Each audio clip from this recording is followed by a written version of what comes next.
Yes, welcome to the VGC. So this is just a little club, a little talk show. It's not a podcast; it's a talk show, um, where we talk about the games that we're playing, the games that we're excited for, and we do a little book club. So if you don't say make it clap, shoddy. We're in serious mode. We're in serious mode. Oh, Crows, you don't want to say serious mode. Oh, yeah, Crows. Just get a glimpse of it. Every time. Every time it gets me. Oh, okay. Luffy's like disassociating right now. Every time I laugh, my brain just wipes and I immediately forget what I was going to say. It's so real. And all I ever do is laugh. It's terrible. This is why I never get anything I mean, done. It could be a laughter podcast. It could, you know? Yeah. Yeah. It's just LSMR. LSMR. Laugh, whatever the rest of the acronym is.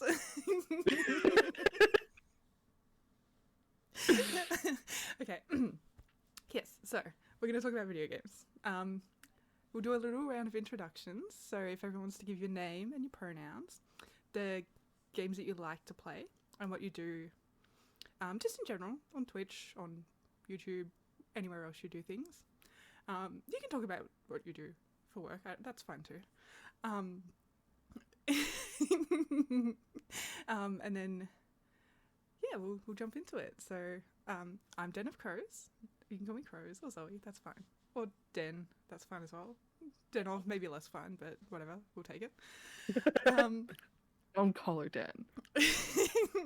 Just call her for dinner. It's Den of Crows. I like lunch as well. You know, if lunch works better for your schedule, Yeah, you can call that. true. So I like to play all kinds, really. Lots of indie games, lots of horse games, scary games, games that make me cry. And yeah, so I just do that and this and paint miniatures and stream. So yeah. Maybe Luffy. Hi, Leadbelly Luffy, nice to meet you. He, him pronouns. Token he, him, you could even say. I stream and I make YouTube videos. Did you know that Leadbelly Luffy makes YouTube videos? That's my YouTube voice. And I like playing like fast-paced parkour, platformers, Souls-like games, Kojima games. Well, there's a lot of interesting things about me that I'm not sharing here because I'll share later. All right, Shorty. I'm just going clockwise. He's he, him. He loves Hideo Kojima. There's a lot of interesting things about him. Yeah. Bisexual, has an Astolfo figure. There's a lot of interesting things about him. Hi, I'm ShotgunMcpayne. You might see me on Twitch. You might see me editing on such channels as youtube.com/Norza TV. I've edited a lot of different places, but that's where I am primarily right now. I enjoy the vast variety of video games. I'd say the only thing that I don't really love is is like RTSs and more like strategy games like that. So, but I kind of play a little bit of everything. Love talking indies, particularly. But I also love your AAA games. I love Final Fantasy. You just got done playing Death Stranding, you know. Yeah, that's a little bit about me. So Artie's just jumped in, which has redone all my names. But Sean, you're the next. No hard feelings, Artie, but like you just ruined all my ordering. It's okay, we forgive you for showing your beautiful face. Hi, Artie. Hi. Alright, Sean, do you want to introduce yourself? Sean she, they, the token black, if you will. Okay, that's not true. That's not true. Cal is supposed to be here too. That makes me look terrible. Like I'm just checking Oh my boxes. god. The only box I had to check was a he, him. Only Luffy's quota. Oh my gosh.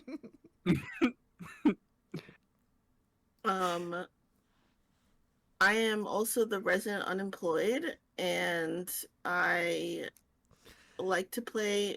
Honestly, anything. I'll try anything really.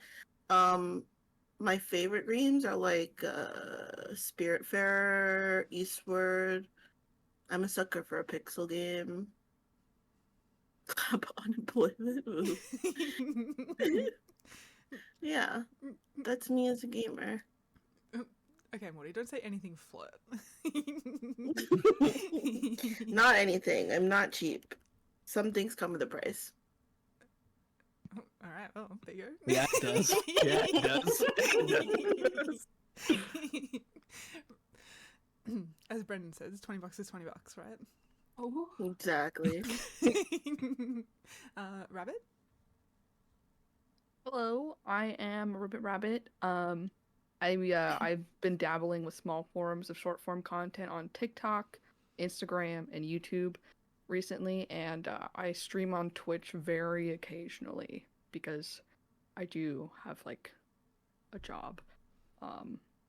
But yeah, I really enjoy playing games, like cozy games, some FPS games, but very like, you know, limited range of FPS games. But I really do like exploring indie genres, and today I was looking at some demos, so hopefully we can talk a bit about that soon. Oh, yeah. Oh, yeah. Vani and then Adi. Adi, we're just doing introductions. So. I didn't prepare enough, and my name's Avani. You'll see me in a Twitch chat here and there, and that's about the extent of where you'll find me. I like story games. I like feeling things. I'm not very good at gaming. I just play game. I like stories. Just obviously just finished Death Stranding, and I'm very empty. I'm a shell of who I used to be. I got a few games. Just anything that's kind of fun, not too hard. I'm just here for the vibes. Oh, yeah. Adi? Hi. Hi. I'm Artie. She, her. I'm nervous now. My favorite kind of games are like story mode stuff. I love all things horror. So if I can scare myself, I absolutely will. It is my favorite thing to do, in fact.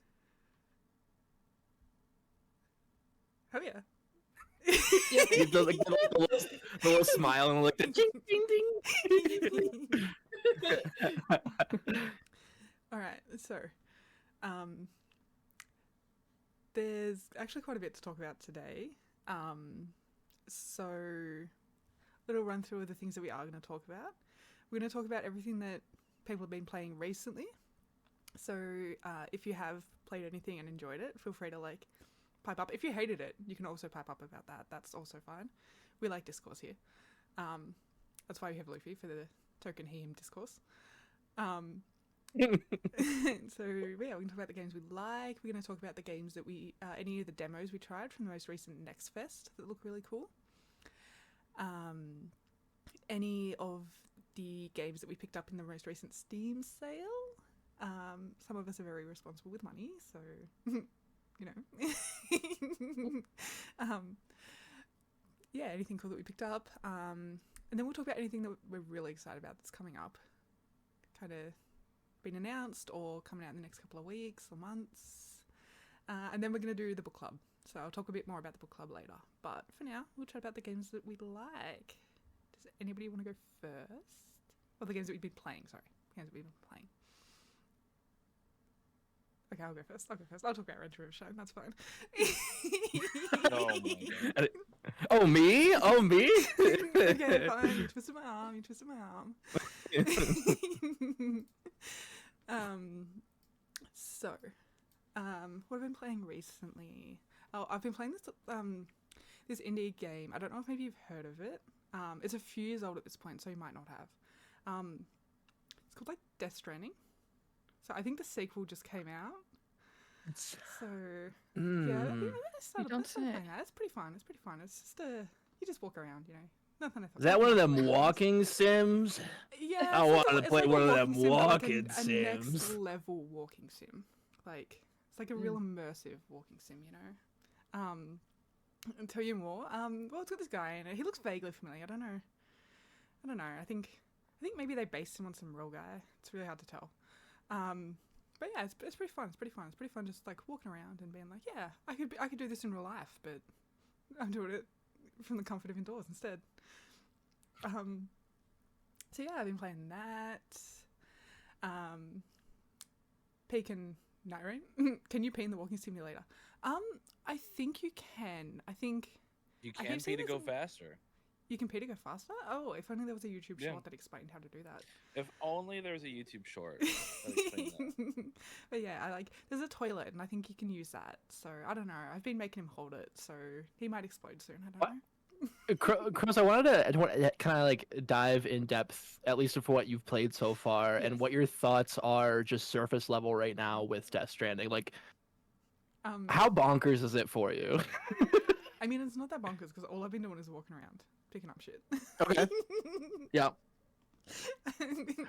I'm so surface level into it that literally, I've just gotten, like, there's the main city that you kind of you really start the game in, like, and then I've done the first connection to that, and that's all I've done. The other Very little What of do the like story plot Yeah. building. The other 10 hours Yeah. I've spent has been wandering around picking up packages I've seen on the ground and taking them to No. cities. I was telling Crows about the poop grenades in the museum. Mhm. And this guy goes from us like Yeah. Grenades. Yeah, she said the word poop grenade and you just went, Oh, that's funny. It is like that. It is like that. Yeah. it was so funny. You get little crystals after you take a shower, you know? Wait, really? It's a Yeah. showering simulator as well? Showering Oh, simulator. yeah. Oh, yeah. There's some fidelity nipples To in the think- game. To think that these Yeah. are all things that I could do in real life and instead I just have to do them in a video game. I mean, The only thing But I've you can't- seen. I was Sorry. gonna say, go ahead. No, go rabbit. No, go ahead. The only thing I've seen from this game is what I've watched on Luffy's stream, to be quite honest. But That's I do all I've have seen it. of it too. But That's not a good intro, to be fair. I don't. Yeah, I was I gonna did say, not- I'm like, did I not don't play think it it's the a way you should play great. the game Yeah. most of the time. I mean, Rabbit, I've had it for a few years. I think somebody gave me a free copy of the director's cut. Ah. And I've always been a bit like, yeah, I'll play it if I get to it. But listening to Shoddy, Luffy, and Avani just talk about how much they love the second one, that just had me thinking, maybe I could play it. And honestly, just walking around, just like immersing yourself in walking around and like it feels like a hike without sweating Yeah. and bugs. Well, and I think the other thing that's so great about it, and why I think a lot of people write it off as like the walking simulator, quote unquote, is the fact like there's more to it than that. Like you're managing, okay, how many packages can I take? What routes do I take? And then on top of that, with the quote unquote strand type system, right? Like there's people who leave things for you, so it's like honestly, the more time you give it to be out, the more things that'll be around, and like someone will have placed a ladder that they have used and they just left it there for you. So it's like the community building with that is like kind of like no other games. Maybe like soapstones in Souls games is like the only other thing I can compare it to, but like way more useful. It's not. You can't leave a ladder that says try finger butthole. Like it's a Souls thing. So yeah. Yeah, point off. I think like that aspect is so good, and how it interweaves with the story of it and connecting the United States together, and just kind of connecting people together at a time of division. So yeah. Yeah. I think one of the things that you miss with this game is like, there's a rise in like these games where like deliveries are really good, like Easy Delivery Co. Right? It's like a kind of like a fun way to lose your time in it. But I think, as I've gotten to like, I have 150 hours plus in Death Stranding, not the first one, not even the second one, right? And I've spent a lot of that time like getting to know the world, and like there's so many different ways you can incorporate it. And for me, this is a game like this game came out before the pandemic, but I played it during the pandemic, like right at the height of the pandemic where we're all inside, and it feels like really lonely. So it's kind of interesting to be in a world where it's like it feels like you meet other people, but it's only after you go to these such lengths to make these connections because it's so difficult to do so.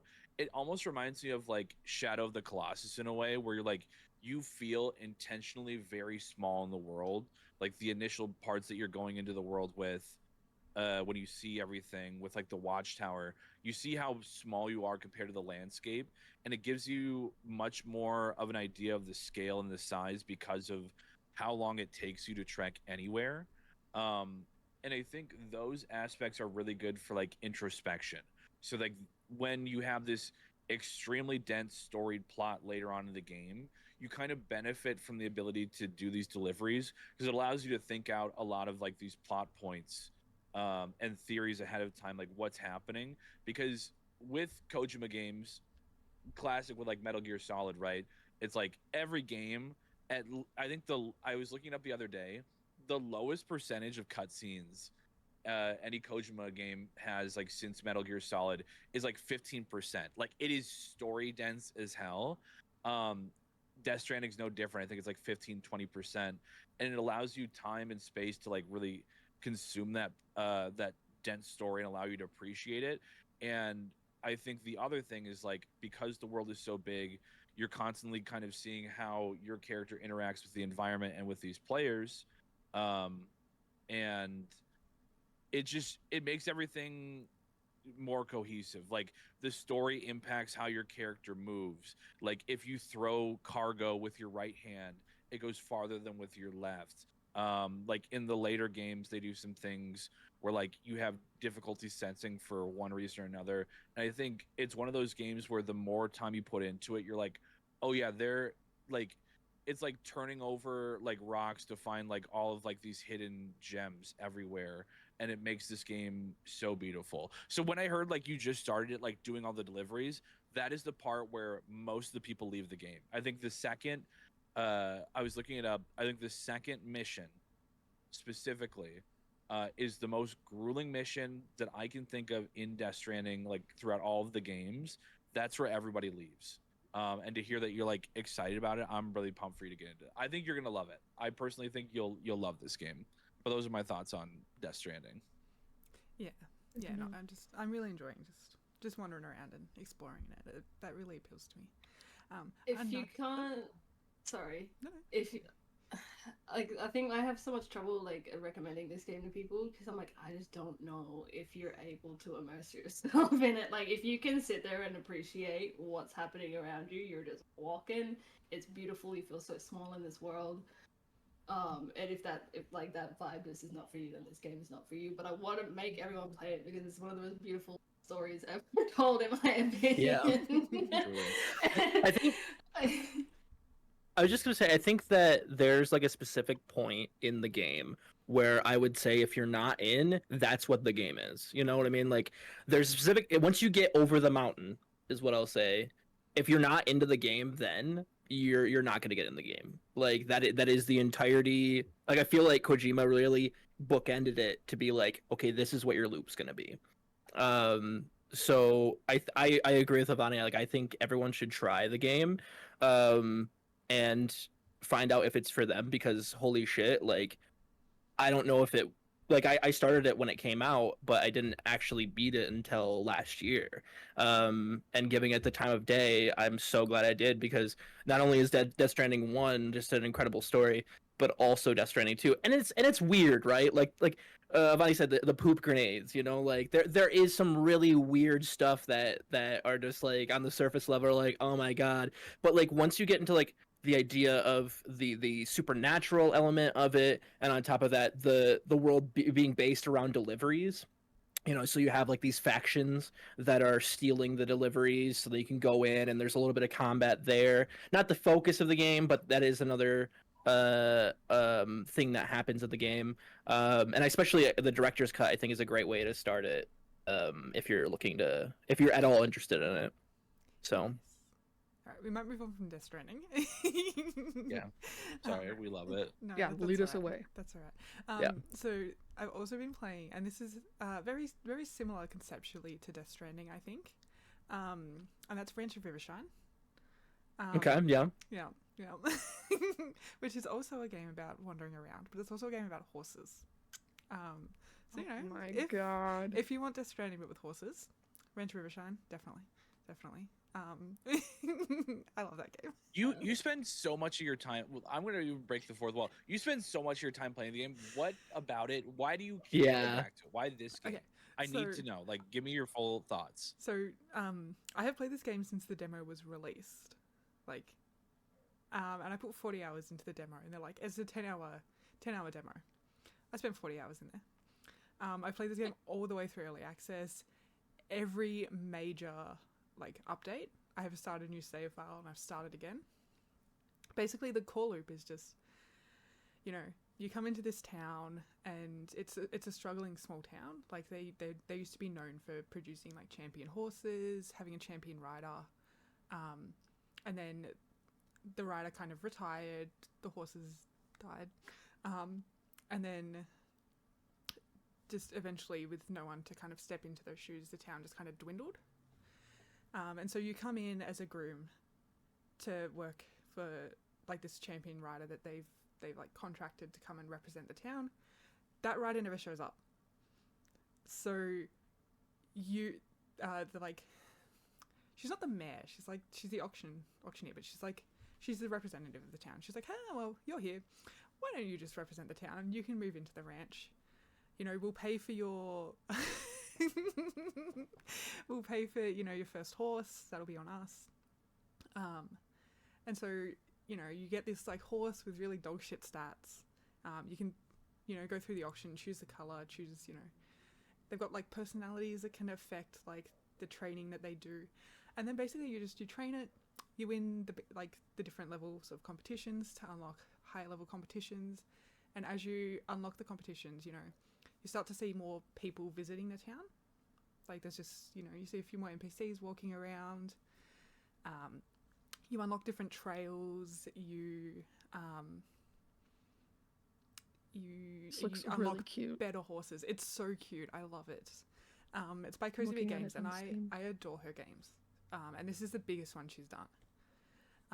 What would you say like is like the direct gameplay loop of Ranch Reserves? Is it kind of like a farm sim, or is it like focusing on the horses specifically, yeah, it's focused or on the horses. So you yeah. can do a little bit of farming in it. It's not the Mhm. focus of it. It's more like, you know, you can grow treats Mostly for your equestrian Yeah. sim. Yeah, it's Okay. it's That's cool. training horses to build their skills to compete in high level competitions and win those competitions, and then just finding ways to continually improve your horses, and whether that's, you know, upgrading your wild pens to catch better wild horses, or breeding them to start horses with better stats and more potential. I love it. I've got a lot of time in it, and I will continue to put a lot of time in it. It really scratches that horse girl itch from my childhood that I just haven't found in a game. Yeah, I think I'll be getting this for sure. Yeah, Rabbit, it's so cute. It's so cute. They did actually introduce some pets that you can get, and you don't have to choose the pet. You just get all three of them eventually. But one of them is a rabbit, one of them is a dog, and one of them is a cat. And they just follow along behind you, and they pick up little things off the ground for you. Oh. So, yes, I love that. I've been playing the To the Moon series, which people promised me would make me cry, and only one of them has. So you know, I didn't even know if there was a series. I knew about the first one, but yeah. So there's To That's the Moon, awesome. A Bird's Story, hmm which is like A Bird's Story is a prequel to Finding Paradise, which has been my favorite so far. Okay. Okay. And then the last one, the latest one is Imposter Factory, and I think there's another one coming out called The Last Hour RPG or something like that. And that one is literally you come in and it's like an hour long, and you play the last hour of an RPG. So all the characters are like upgraded. They've got Ooh. all the best equipment. You just come in and do the last hour, beat the final boss. So I think they're working on that at the moment. So that'll be cool. But yeah, I'm really enjoying the premise of it. Like the questions that it raises about like, if you could do things again, would you would you trade in your experiences in life to have ones that you feel like you've missed out on? So yeah, I'm really intrigued by like that kind of like little moral and ethical questions that those raise. If you could change your fate, would you? It's like I was just thinking about that. Yeah. These are RPG Maker games, are they not? Yeah. I think I remember back in like 2013 when To the Moon the original came out, and that was the big thing of like people were sobbing at the end of it. So it's like it's interesting to know somebody who's like really into those games. And the fact that there's a series, I think that what I guess the one question I want to ask is like, are these connected in sort of way, or just kind of thematically connected? Probably more so thematically connected. So they all do revolve around, all of them except for A Bird Story, which is directly connected to Finding Paradise. It's the prequel to it. Mm-hmm. They do revolve around there is a couple of recurring main characters that you play as, and they work for a corporation that essentially delves into people's memories to make their final wishes come true. And so in the first one, the wish that they grant is for the dying person to go to the moon, to have lived a life where they've gone to the moon.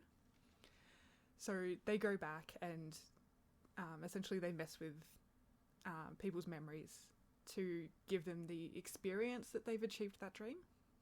So they're not actually changing time, they're just changing memories. Okay.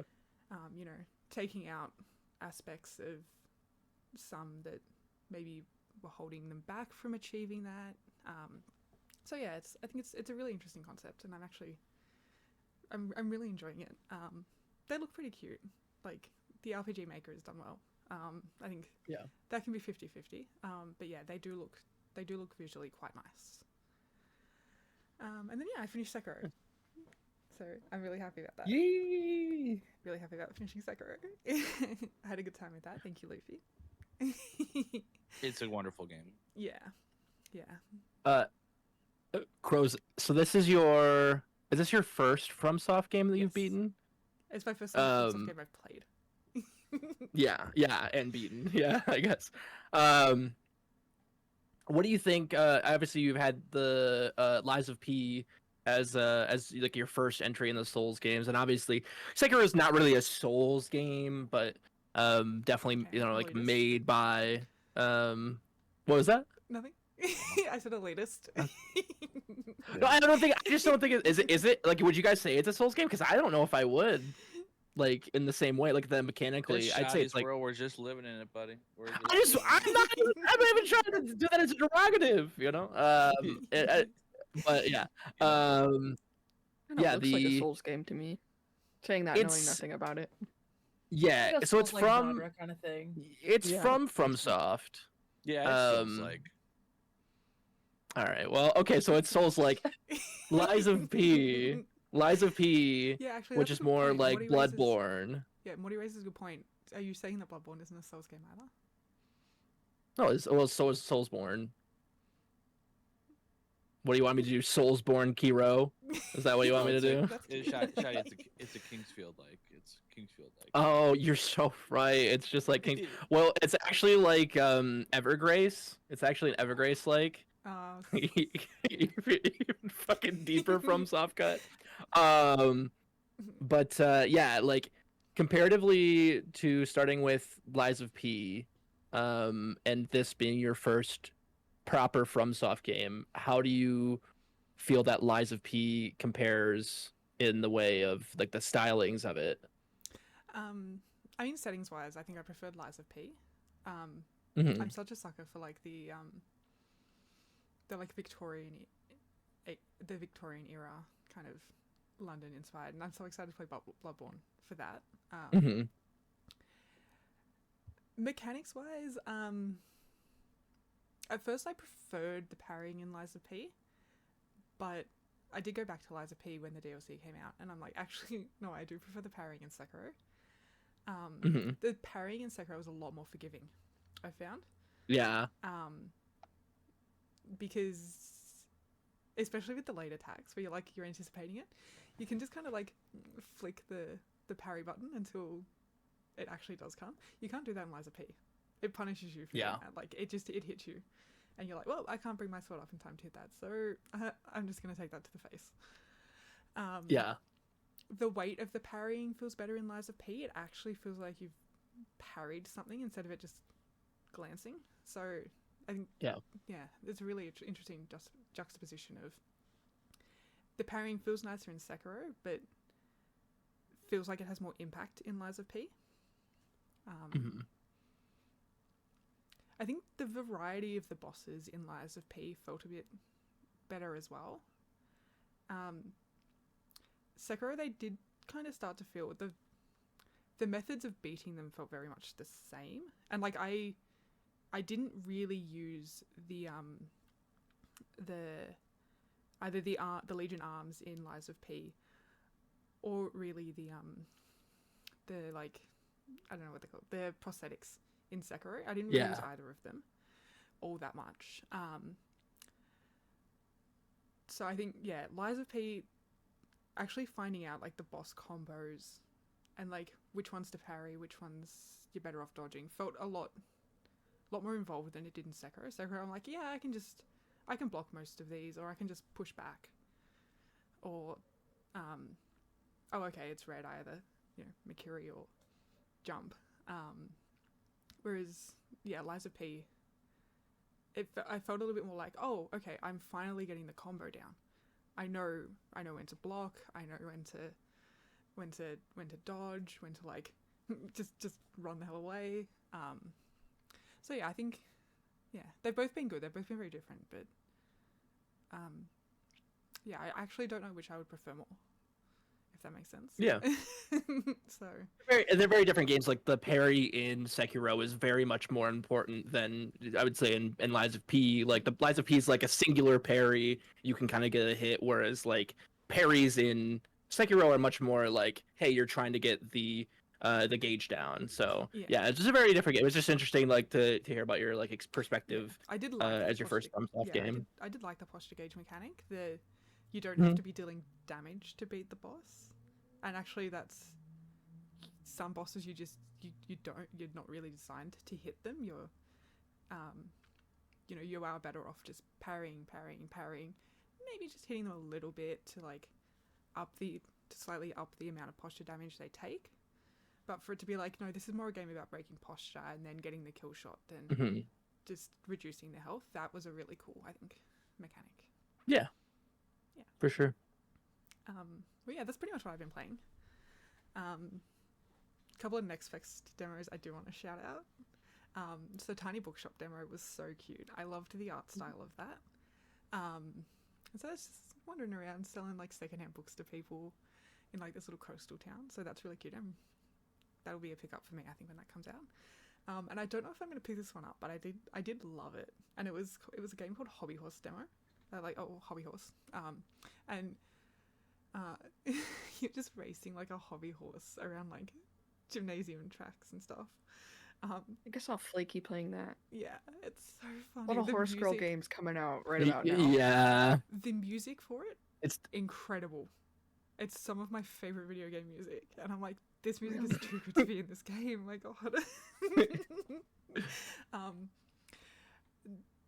Controls wise, it was a bit rough.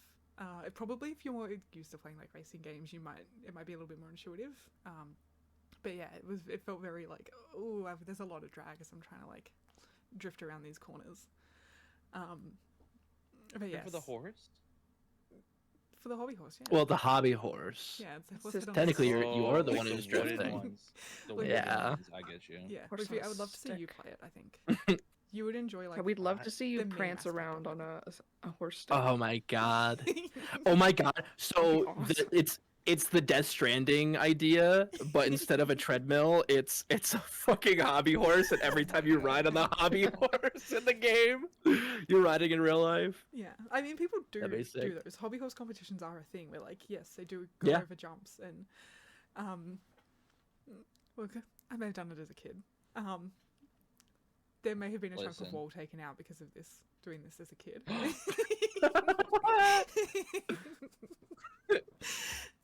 Wait, what do you mean? What happened? Well, You had gotta a, tell us. we had You a can't- hallway growing up, so we used to. The hallway was exactly the width of that our laundry room window was tall. So we found out if we got the fly wire, the fly screen, from that window, wedged it between the wall, Oh no. made a really good horse jump. Oh.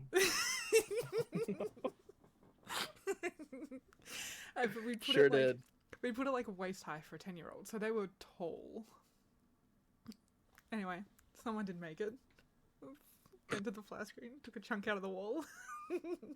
I feel like you blame Ella in that situation just as a safety measure. Well, it was Ella because she's the youngest and was also the shortest at the time. Okay. But they blame me for being manipulative, so that's a whole different story. Damn. Nobody made them do it. Scandal. Alright. Well, yeah, that's pretty much what I've been playing. Sean, do you want to maybe go next? Chat about what you've been playing? Let's see. Games. I recently finished. It's an older game, but I recently finished a game called One Shot. Ooh, yeah. And it's a puzzle game, where you follow. You're kind of like a godlike figure, and you're like guiding this little girl around, so that she can like save this world by returning their son. It's a cute game actually, and it's on the shorter side, but I really enjoyed it. It was it's not sad per se, but it is kind of like heavy the way it ends. And I don't want to I'm trying to figure out how to say it without doing spoilers, but like because of the nature of the decisions that you have to make, it can feel heavy, and I feel like I kind of gravitate towards games like that are kind of on the sadder side. But I really enjoyed that. And I have a question for you. yes. Did you pick this up because you know that it's related to the game that we're playing for Video Game Club in a way? Is it really? This I is didn't know. I think this is one of the games. This, Faith, and what is the other game called? There's another game very similar to it that is kind of based off this game called Yume Nikki that influences the game that we're gonna play, but it's also like Sean, not even joking, I think One Shot is one of the games that people compare to the game that we're gonna be playing this month. Really? No, I finished it a while ago now before we even got the dates for this, so I didn't even know. Really? Yeah. We're all kind of. I've noticed that a couple of us have already mentioned a couple RPG maker. The other one is Lisa the First. Lisa the First is the other one. Lisa First, yep. Oh. And Undertale, or the game that we're doing, is is also just influenced by. You just can't keep it in. You're. I just can't talk about it. I want to talk about it. The game that we're doing, Undermine, is based off of our Earthbound and Moon the anti RPG, which are very much like kind of uncharacteristic of the genre that they were portraying. So it's really interesting, again, that we are kind of like all in sync with at least some form of that gelling together, you know. Sorry, Sean, to interrupt, but I was wondering if you like made an intentional pick there, because No, I I know had no clue. that game, the one that Shadi mentioned, Omori and One Shot are like ones that are Amori for sure. directly under like this umbrella from Yume Nikki. I tried playing Yume Mhm. Nikki. Maybe we'll talk about it on a different one, on a different show. Amori is on my list of things I want to play because I've heard a lot about that game. If you like One Shot, Omori is perfect. Amori I is think- really heavy though. Like you got to Yeah, be in I've that heard it's heavy. mindset. It's like really yeah, I've heard that heavy. it's depressing. I think it. Let me check. I think it's one of the games I got at during the recent summer sale. Yeah, I have it. So I think it was one that Oh, I yeah. got during this recent summer sale. But I would have preferred it on the Switch because it felt like a Switch game. But that's besides the point. Oh, absolutely, would be great on the Yeah. Switch. Also, great soundtrack, Amori. Sean, what else? What did you like about One Shot specifically? Was it Um, like just the What adventure? like what's the story? yeah? What's the gameplay loop too? I've heard it So- talked about a couple of times. when you say gameplay loop, Like, what are you doing? Like second to second, in the game, basically. it's essentially a a puzzle game, and Mhm. it's the first puzzle game that I did have to use the guide like a couple times, but it didn't feel too challenging or too easy. Eastward is a really good game, PW. And in a way it kind of reminds me of it because it's kind of has the same thing of where you're trying to outrun the world getting destroyed. Maybe that's why I liked it, because it kind of reminded me of Eastward. I didn't realize, but also like it's a pixel game, and there's something about that art style that just gets me. For sure. Yeah, Yeah, I love love that good style. pixel art game. It's a unique pixel art game too. It's not like, if you look at the art that Sean's talking about, like it is, you would think that there's only so many places you could go with it, but it's extremely like unique. There's not really a comparative that I can think of. Right. The colors scheme is really pretty. Depending on the world you're in, it changes, and it's very pretty. Oh yeah, it looks real cute. It's interesting talking about video games because I'm not as used to talking about video games like the way I would talk about like music or something. So Yeah. I haven't nailed that yet. Like there's a lot of terminology, right? Like gameplay loop in general, Mhm. like is, so yeah, it's interesting to also get your perspective on the games as well as, yeah. Shadi throwing interview questions at Sean. That's all I'm saying. Are we doing an interview here? You know, we gotta keep the podcast rolling. Actually, does it have like a visceral like style? Like, what is the gameplay? What's the what's the joie de vivre of it? Is that just Kermit the Frog just critiquing cinema? Like, is that what you were doing? I was doing something wholly original. Definitely. not Okay, inspired by Kermit the Frog, okay, no. okay. We'll see. It insists upon itself. Shadi is all I have to say about that. Yeah. Yeah, It the is joie de vivre, so the joie de vivre of it all. Sean, whenever you're finished talking about what you've been playing, maybe just select the next person. That way we know when you're done. I don't want to cut anyone off. So like, Mhm. yeah. Do you also want us to talk about like Next Fests and those type of games? Yeah, chat about next first. Maybe we'll loop back to games we brought during the Steam sale. So yeah. Okay. I didn't Well, yes, Seven. He hears me talking. Now he wants attention. um, the games that I highlighted weren't from Next Fest proper. They were from like the Latin American Game Showcase. And the Black Voices in Gaming. There's one game that I think a lot of people have heard by now, Nine Kings, that was in Oh the yeah. Latin American Game Showcase. I originally saw Crub playing it, and then I saw Longy, and Campy was very nice and gifted me a copy, and I've really been enjoying that game. It's very similar to Slay the Spire, where you have to like pick cards and level up. But you have like troops that like are actively fighting. Um, it would make a really good mobile game. I kind of wish it was on mobile, Okay. but that's been very fun to play as well. Because I've recently realized that I like those like strategy card games. Yeah. I'm trying to think if there's anything else that I've played recently.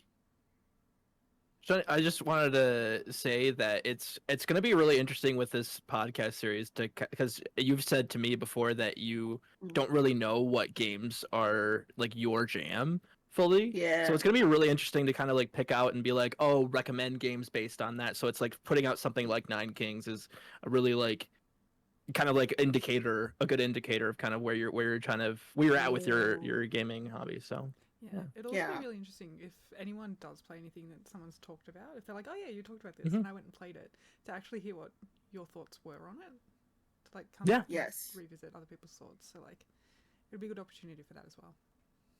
Absolutely. Because I don't know that I don't always pick out games, like I've picked them out based on like the art style and like the diversity of the game. So that's usually what drags me towards a game. And I find that I have a very different group of games that I've played, like my experience with, than other people. So I like stuff like this where I get to see what everyone else is playing. Yeah. But for sure. Avani, do you want to go next? Sure. It's really been Death Stranding City over here. Apart from that, I mean, like we've talked about Death Stranding enough. I started, and I'm only on chapter 1 of this game. I can't remember by who. Called Tell Me Why. Oh, great game. And I'm loving it. It's so sweet. You play the transgender man Tyler, and you're reuniting with your twin sister, who you haven't seen in like 10ish years. You've been away on a youth camp.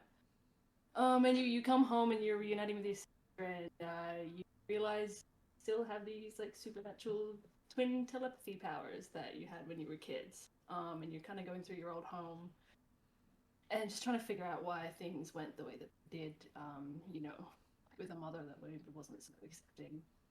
And it's all very nuanced and complicated, but it is very sweet, and they're going on this journey themselves. I've only just finished chapter 1, and I kind of just clicked on it when I just sometimes go through Steam, and I just click on stuff. That's what we all do. Just like, this is like a cool story game, yes. And I wasn't expecting it to hit the way it did so hard in just chapter 1. So I'm looking forward to playing more than that. Shadi and I played a game called Bakura. Oh yeah. What a great game. Well, actually, great first playthrough. Yeah, the other 2 we didn't need to do, but yeah. Bakura, really fun little 2-player game. If you've done the It 2 Split Fiction, is what's the other one? Only Way Out. Those kind of games. It's cute little pixel art. You're just 2 little guys going through the forest. You're trying to run away from home because hate your parents and you hate this town. It's so washed up and you don't Don't give a fuck. And you kind of find yourself in this funky little world, and you learn about yourselves, you learn friendship. It's all working together. For a lot of the game, the two players aren't seeing the same goddamn thing on the screen. Which we only found out like halfway through the game. Because I'm like, don't hit the lion, and Johnny's like, I guess it looks What's like a lion. It's lion? not, Yeah. it's not a lion. Yeah, it was a really good co-op puzzler game, like puzzle platformer, Absolutely. especially because with the perspectives of both of you, it leads to where like one person knows where like a route is for something, and then the other person doesn't. So it's like, okay, trying to hit things exactly where they need to be. It's you really have to work together. Like you really need to be talking to somebody. The language Discord doesn't help. Oh, it does not. If you have, let me tell you, if you have a American to Australian delay, not a fun time. but yeah, I highly recommend it as well. Cute. One playthrough though, just do one playthrough. Look up the other playthroughs. It's not worth it. It's not worth it. Mm-hmm. What? Oh, it's Maybe that's so blurry. yeah. What? What is it? You're Yappa. Red one? Are you saying? Oh, okay. Okay. Damn. Okay. And our pal Distro bought me the game Tiny Aquarium, that this fishing game up. I don't know what else to say. Mhm. It's really sweet. It's almost like a social Oh my gosh, fish-keeping yeah. game. I have that too. That was also after you 100%ed Corner Pond as well. Very similar games. Very similar games. Yeah, so you have your little fish tank, and you can go fishing in a lobby with everyone else that you want to join. And you're all kind of there fishing. You're catching fish, and you put them in your aquarium. And then you sell your fish. You get more money. Make your aquarium pretty. You get rare fish. You can breed them, change up their genetics. It's like your classic like fishing tycoon game. Just with a little added extra socials. You can go give each other likes on each other's tanks, which gives each other a different type of currency that you can use to trade fish, which is cute.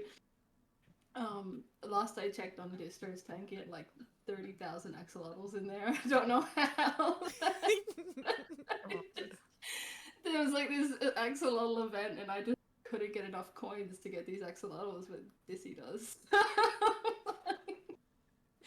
It's awesome. I like my fishing games. Obviously, felt really good to go back to fishing after the web fishing debacle. I felt like this was a pretty good replacement. There's less like in-world interaction. You're kind of just in your little ship sailing around, yapping to whoever's there. And then you can go check out each other's tanks and make friends. And other than that, I've not been playing much. I'm looking forward to Ghost of Ghost of Yote. which you've already started, I think. Did you? No, Ghost of Yote I don't think comes out until like October. I thought it was Oh. really recent. I was like, oh hell yeah, I'm gonna beat Ghost of Tsushima right before I beat hell, Ghost that's of what you're Yote. playing. October. Beautiful Alright. game. Funny. Yeah. If I you We want got a- time. if you want a fishing game recommendation, might I recommend Final Yeah. Fantasy 15? Final Fantasy 15. Love the fishing event. The VR one too. There's the VR one. Okay. It's got my favorite fishing minigame ever in it. Just Alright. mechanics wise, my favorite Play. fishing minigame.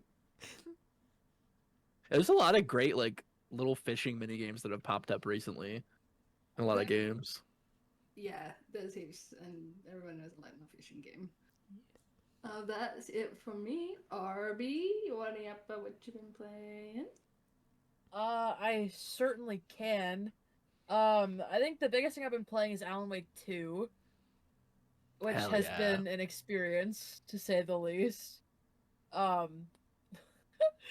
There's a whole lot going on in Alan Wake 2.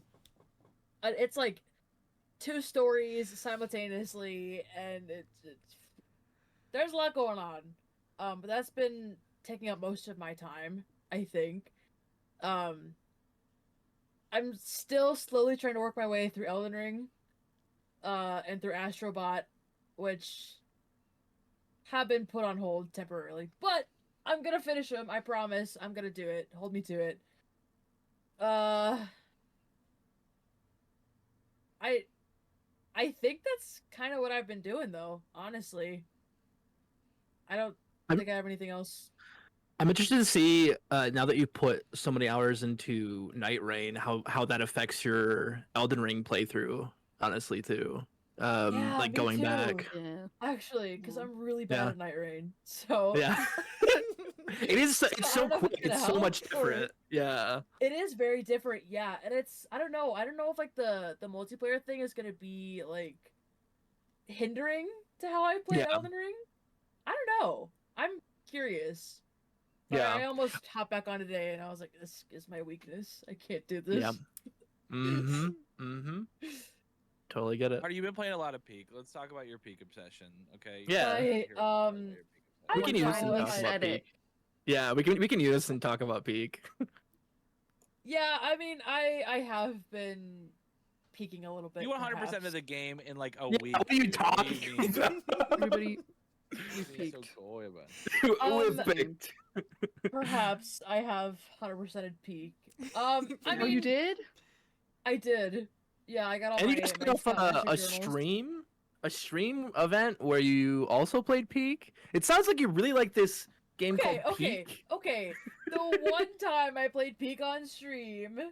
Okay, whatever. I don't know. We have clips to say otherwise. That's all I'm saying. Listen, on my stream only once, okay? Fair enough. Fair Only enough. once. Yeah, Artie, I guess I've been playing what a lot is of it? peak. What is it about it that you like? Because I know you're an achievement hunter. Like I know that's one of the things that like gives you dopamine in your brain. But outside of that, what about Peak Yes. in and of itself? Because you like playing a lot of like co-op games, but you've been playing this by yourself. So it's like something about the gameplay is obviously like Um, addicting in some way. well, I didn't really have a choice for a while, so that kind of made that decision for me because the game would not let me play with anybody else. Um, and I don't know. I don't really know. I think it's just something that I can sit down and finish in an hour. And I'm like, I beat a game. Cool. And then I can move on to something else. You know? I don't know. I guess that's just kind of it. It's like something I can just sit down, knock out, and then move on. Pretty much. Like, is it therapeutic almost? No. No, Really? I don't think I'd say that at all. In Interesting. fact, It's elusive. no. Because if I'm playing you- solos and I hit a postural and I'm flying down the mountain, I'm like, fuck this game. I hate it. So have you played it? Have you played it solo since you 100%ed it at all? No. Yeah, it's just like going after the objectives then. Yeah. Nice. Yeah, and like you'll see me do that a lot. Like even the games that I'm like, yeah, I don't really like this. I'll go back to it because the achievements are easy to get, Yeah. and it's like, I can do this. I can finish the game. So I'm gonna, regardless if I really enjoy doing it or not. They I don't don't call you know. Artie the casual, you know? Yeah, truly. That's right. That's right. I earned this title. Absolutely. What?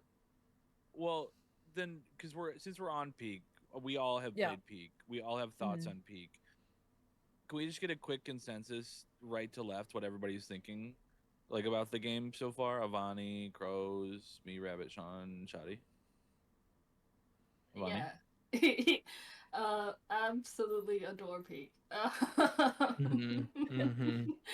Like, you're just hanging out with your friends. The prox chat is super cool, super fun. Rabbit. He's pointing at me. I mean, yeah, I've had a blast with Peak. Yeah. Lately. I really enjoy the multiplayer aspect to it, and I've also had a pretty good time going up the cliff solo. I haven't 100%ed it yet, and I have been beating my head into the wall trying to get the mushroom achievement. Oh. Mm. Yeah. So, last two times I found 3 out of the 4 mushrooms that you need, and somewhere in the jungle I've just fallen to my death every time. So I just Good. Always the bloody Perfect. tropics. I don't know why. Yeah. That...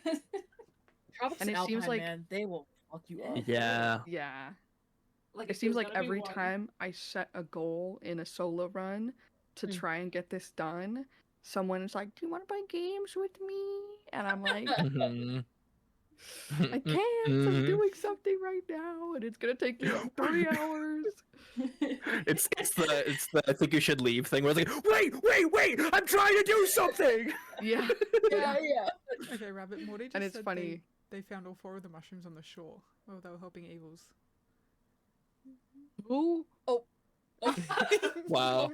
I'm coming Wow. for you, Morty. Yeah. Morty says they'll duo with you, so to get you the hat. Right. so- Good guy, Morty. Can you help them spawn on the There you shore for go. me? Yeah, Morty. I sniff dogged the whole map, up and down. Sniffer. Sniff dogged. Like a bloodhound. For Exactly. non-poisonous Yeah, mushrooms.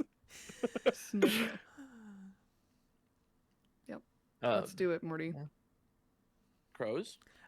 I possibly feel different about it. If I weren't playing it with you, I would not play. I don't think I'd play it at all. I think. Interesting. I've I'm tried cont- a few solo runs. Yeah. It's just not fun by myself. No, I'm content to use it as a medium for hanging out with everyone. Mhm. Other than that, I'm like, if another multiplayer game popped up that we could all play together, I'd be like, let's do that instead. I think. Hmm. Like it's fun, and I'm like, yeah, I have a good time in it. But I'm like, yeah, if it wasn't a medium for hanging out with you guys, I'd be like, this game just isn't hitting the dopamine centers for me. So That's fair. yeah. I didn't fair think I enough. would enjoy it as much as I do. It Yeah. has almost made me cry like 2 or 3 times. Like literally, like you work so hard and you get to the end and crap happens. Like Luffy's gonna talk about it, and clipping out Yeah. on the map. Yeah. And I've fallen like 30 meters from the top, and it's just over. Remember when like- you flew? You flew the other day? Yes. That was beautiful. Yeah. CPR and I was tried to hilarious. like pick each other up at the same time, and it just freaked out.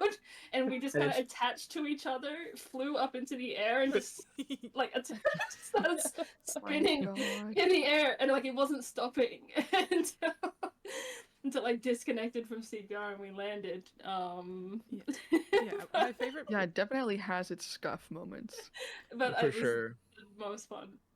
Yeah, my favorite moments in Peak have come from putting on Epic the Musical, the soundtrack for that, just in order, letting it rip, and then finding out how many moments just match up with things that are going on in the soundtrack. Like when all my teammates die and Remember Them is playing as I'm like struggling to the top of the next one, and they're all floating around me giving me unhelpful advice. Or we all die and the song immediately switches to Underworld. Like, it's incredible how often it's perfectly matched up with what's happening in the game. So those have been the moments where I'm like, yeah, I'm listening to music that I think is incredible, that, you know, does tell a story about getting home through trials and tribulations, and yeah, it just continually syncs up. That's been my preferred way to play it, I think. Jonathan. Sorry, my son.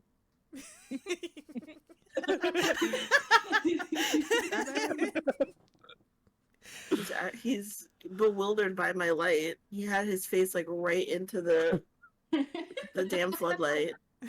Bewildered by my light.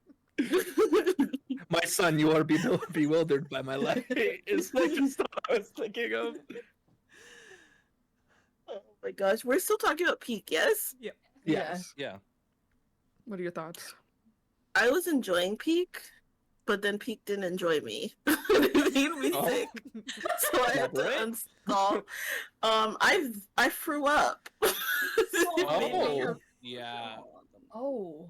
Forgot about It gave that. me vertigo and I threw up. Oh, And really? so No. I'm like, I don't think I should risk it anymore. So, but I was enjoying it until then. No, I was just talking to that's Artie valid. about this. But like it's like the visceral pit in your stomach that you get. Like I play VR just fine. Like I'm like As you're don't get plummeting? motion sick. Yeah. Yeah, like the visceral feeling of just falling off of the Yeah. mountain, or even like if you jump a certain way, I can feel it. You know, like Is they that what definitely caused it, Sean? capture Just that like that motion. uneasiness of like the fear of height, kind of like I was ascending. going in circles trying to get up this one area, and it was like the Minecraft effect where it's like just seeing something about the movement in the game and going around in circles just made me really dizzy. And then I just felt it coming, and I was like, I'm a step away from stream, and Yeah. Oh my God, and then you're I was like, alive? yeah, Oh. and it triggered the vertigo so much that I was like down for like 3 days. So Damn. No. Do you That think is that this is that's something that really could bad. that could be tackled with like an accessibility setting, or is there something like they could do in that way to make it so you could Does the still game enjoy have like Peak? motion blur, or I know it I'm has a curious. field of Yeah. view adjustment Because that makes it like wider angle, but I don't yeah, know When if yeah, that for would you. help. when I play Minecraft on my television via my Switch, I'm fine. And I think it's a Mhm. distance thing. Okay. But like when I'm playing it up close and like or on a handheld, that's when it gets worse. So I don't know if it's like a Mhm. distance thing and like the actual point of view making me feel like it's me running in a circle, but something about it just did not agree. Yeah. Yeah. Interesting. Having a dot in the center of your screen, maybe. True. I think Yeah. Peak would go alright on Switch, actually. I feel like it'd probably be more enjoyable to play it handheld than Right? on a Oh, yeah. TV Yeah. than on And PC. Aggro Crab, I don't know about Landfall, but Aggro Crab has some experience with Switch because like one of my first Switch games that I bought was their first release, which was Going Under. So they've had that interactivity, so I wouldn't be surprised if it comes to Switch. Yeah, I feel like I'd enjoy it more if I could just kind of stretch out on the couch, my legs up, and play it. Mhm. Yeah, if I could put it on my television, I think I could play it again. Yeah, for sure.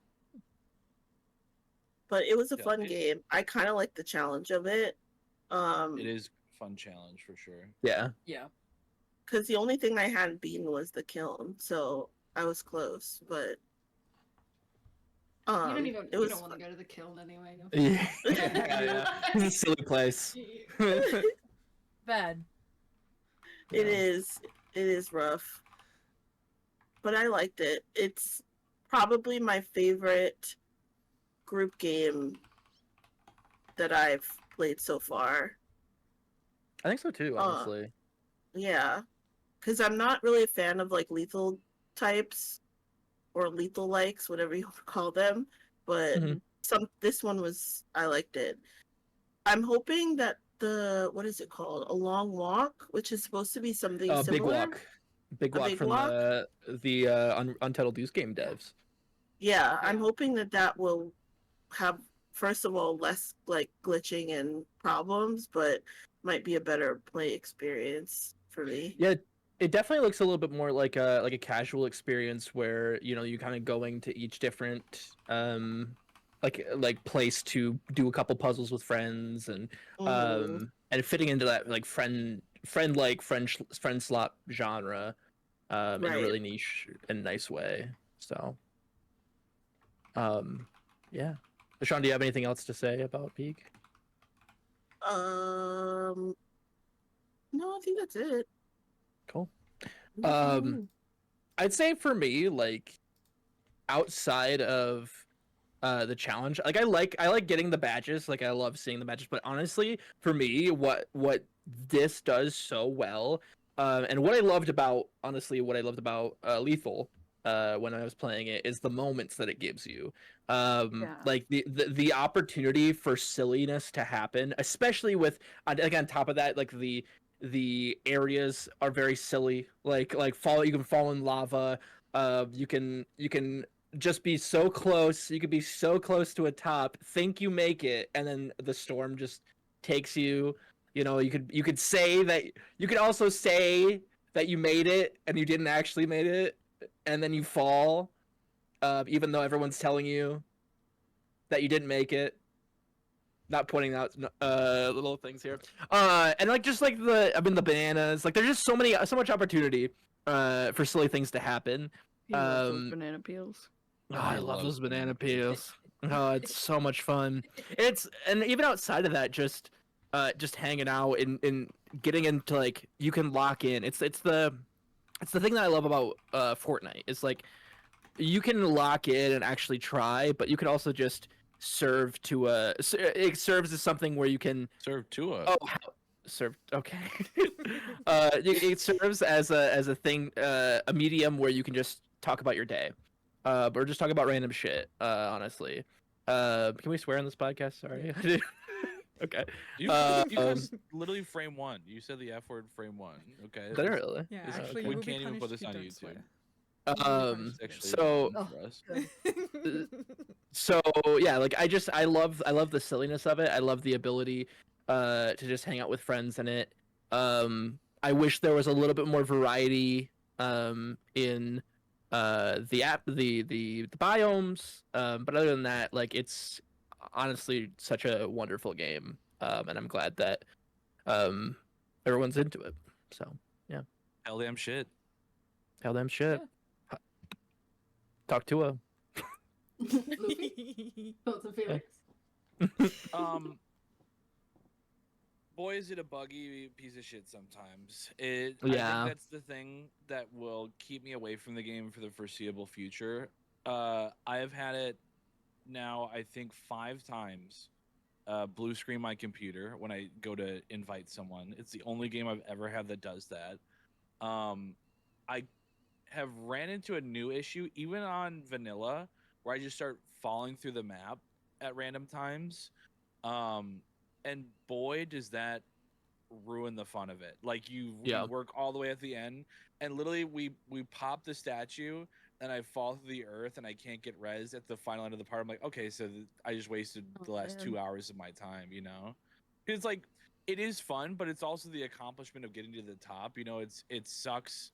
I think that's the feeling that sucks the most is when you're really close in peak and then you fail. But like if I fail because I didn't have enough stamina or something, I think I could handle that a little bit better. If it's because the game glitches, that just sucks, dude. That's just Yeah. tough to play. I think Yeah. but it's still probably the game right now that scratches the itch for getting us all together. And it's like I'll talk about this more when we get to like my games and stuff, but like it's really nice that it's not like a high stim game or like an FPS where we need to make call outs and stuff. I think it like we can just be silly all the way up the mountain because the only call outs are there's a postule over there or there's some food over there, and it's like really quick instead of like Night FPS Rains. games It's like anything another like great that, one. right? Yeah. You got it. Like you're not having like we're having just more conversation. Like it's much more. Oh, we have something on to keep our hands busy and our little brains busy while we Yep. just yap or something. And it reminds you of the Minecraft server in certain ways because you have little pockets of people.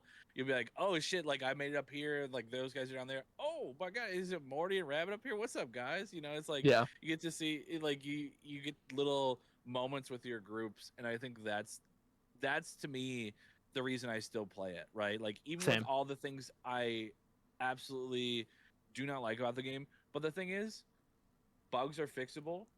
This is a dev team that had a crazy like just 1 to million type shot where like because they've made very good games before, but it's taken them 3 years. They have not sold Yeah. anything like this. They're taking a break, right? Well deserved. Right. They made a really fun game. You fix the bugs. It's really easy to think up new biomes. You just have to generate it. I mean, they made it in 4 months. Now they could pay additional people to think up maps and updates and stuff. Right. New achievements. new costumes. I think that game has legs for More a while, and hats. Yeah, more hats. everything. That's Yeah. the thing. You know, Yeah. I mean, all the things that you want. Like, I would love it if you could, Shadi. I think you had this idea like really early on when we were playing it. What if you could what if the biomes randomized? Like, obviously, Yeah. you're gonna still have to do like a kiln or something at the end, but like, what if that, like, what if it was like the ice mountain at the end instead Yeah. of like the lava mountain or something like that? Like, I think of so many ways, and it's really funny to compare this because for a lot of people, this is the king of fuck ass games. But Roblox Mount Everest, for all of Mhm. its flaws, I think the one part about it is that it was the bugs you could see coming. Like, oh, this stair is buggy. It wasn't like in this game, it feels random. Like when people get client kicked or something like that, Right. or like you're There trying to was a get lot of people in that. lobby but we can't get it. That's so frustrating. Like you Yeah. can't just Yeah. turn it on and play. I think that's what makes the game so tough for me right now is like, okay, like I know we're gonna have a guaranteed 20, almost in some cases 30 minutes waiting to get everybody together, especially with like a big group, because we all want to play Mhm. together. No one wants to Yeah. be left out of a video game with all your friends. Yeah, I just hope they fix that stuff. Yeah. I think I've said my piece. I I'm think excited to see where it goes. increasing the vanilla player count as well would go a long way. For Even to sure. something like 6. Yeah. But I know that it's a two developer team. It's Landfall Interactive and it's AgroCrab.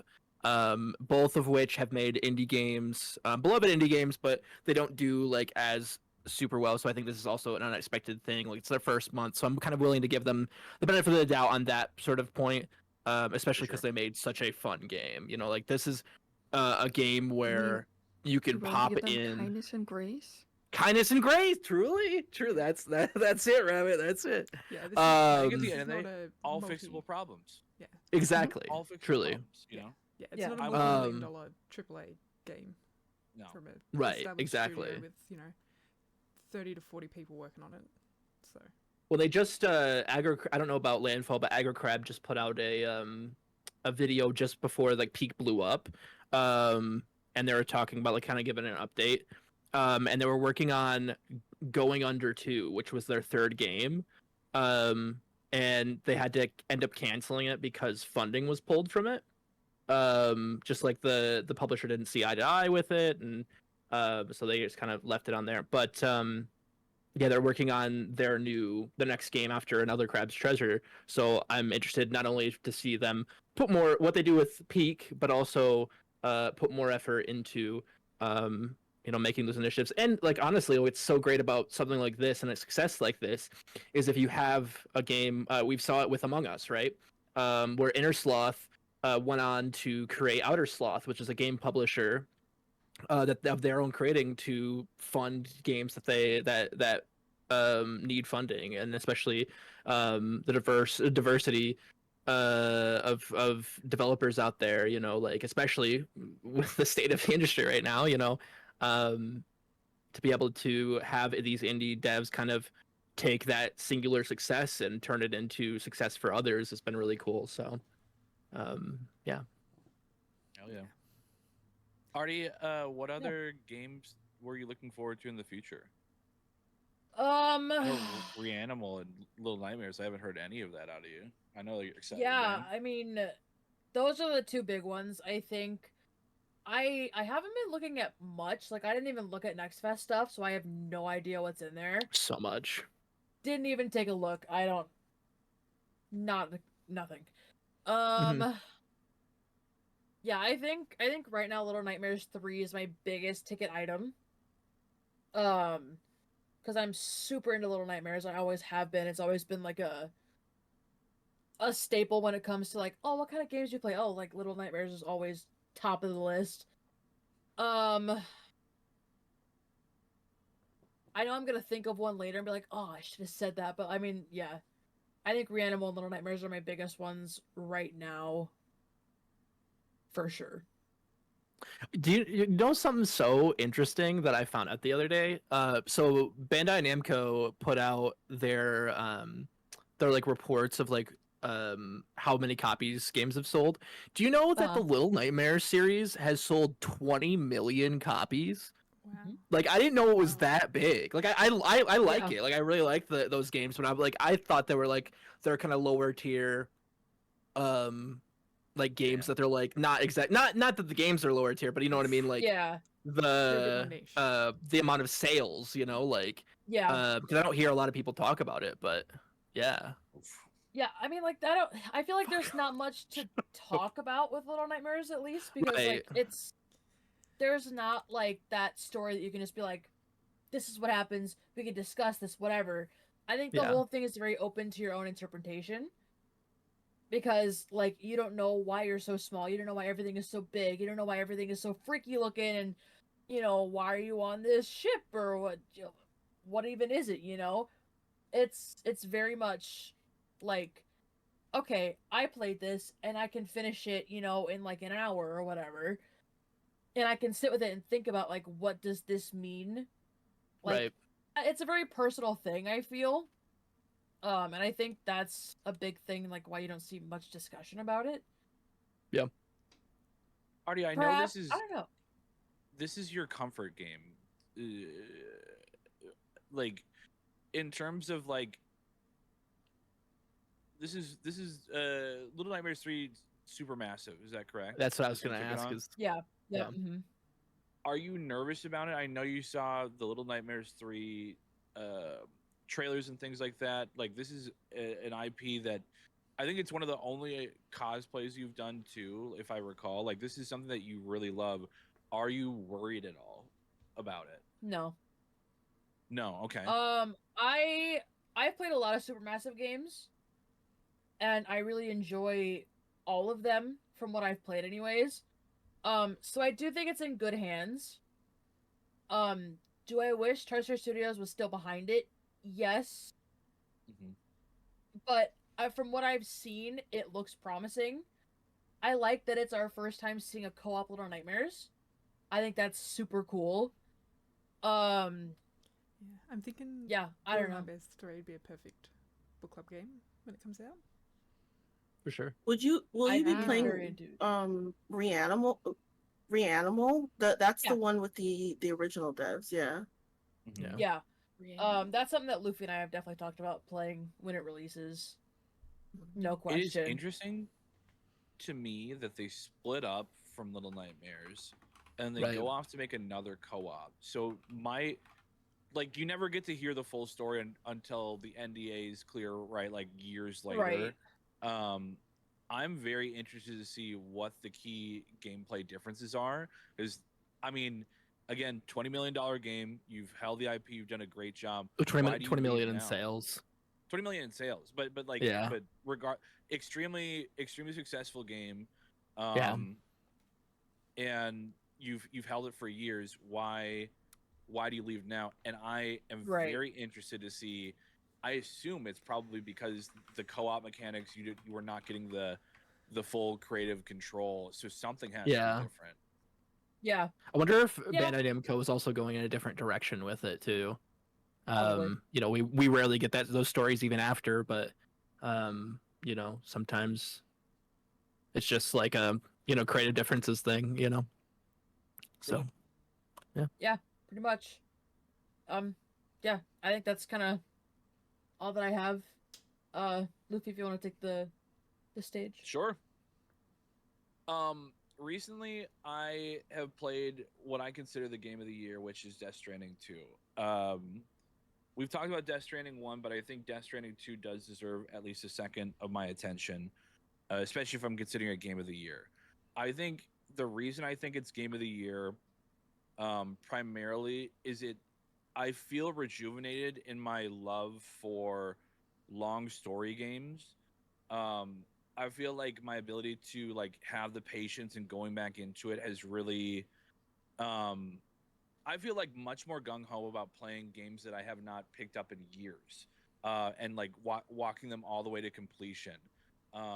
Seeing I feel like I've fallen in love with games again because of this game. And I tell this to everybody that like will listen about Death Stranding that it's like a beautiful game. But like truly, I think Death Stranding 2 is it feels almost like a DLC to Death Stranding in a way. But I think the other things about it is that one of the issues with Death Stranding 1 is once you start getting into the story, it almost feels like you're playing it cutscene to cutscene because the gameplay variations are really like aside from like the various locales that you experience, which are beautiful, which are really fun. Um, the main parts after that is finding you make the deliveries to people in Death Stranding, right? And like you get to meet the people that run those bases, and that's like the fun stuff. I feel like this game has so much more to it in terms of like things you can explore, places you can go. The mini games are better, the gameplay is better. I think it's going to be contender for game of the year. However, there are other games that I am extremely excited for that I will talk about in just a second. But that's what I'll say about Death Stranding 2. Death Stranding 2, though, again, led me into a kick of now I want to play more story games. Avani gifted me, thank you, Avani. Avani gifted me Stray. I played all of Stray. Fucking broke my heart. What a sad ending to the game. Oh Ella, my I god, you feel you. finished it? I finished it. Oof. Stray, Oh. Stray is the little kitty game. For those that don't know, the orange little cat. It's where you play like in first person. It's such a. I was not expecting that game to be that way. I thought it was again. It's so funny that I come from a game where everyone calls it a walking simulator that I despise it because I'm like, there's so much more to it. That's what I thought Stray was gonna be. I was so wrong.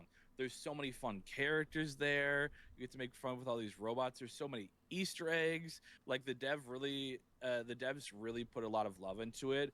And the thing I love about Easter eggs to me, and it's the reason why I run the YouTube channel the way I do, is because I feel like Easter eggs are made for people that really enjoy the craft, but it's also like it's a gift. Like, hey, I want to nerd out with you as the dev. We're never gonna meet in person, but hey, dude, I fucking love Gravity Falls. Do you love Gravity Falls? Here's a little Easter egg for you, or like something like that. It makes me feel closer to someone I'll never meet with their game, and it's a way of putting an additional personal touch on things that I love seeing. So Stray, I think you guys should absolutely play it if you haven't.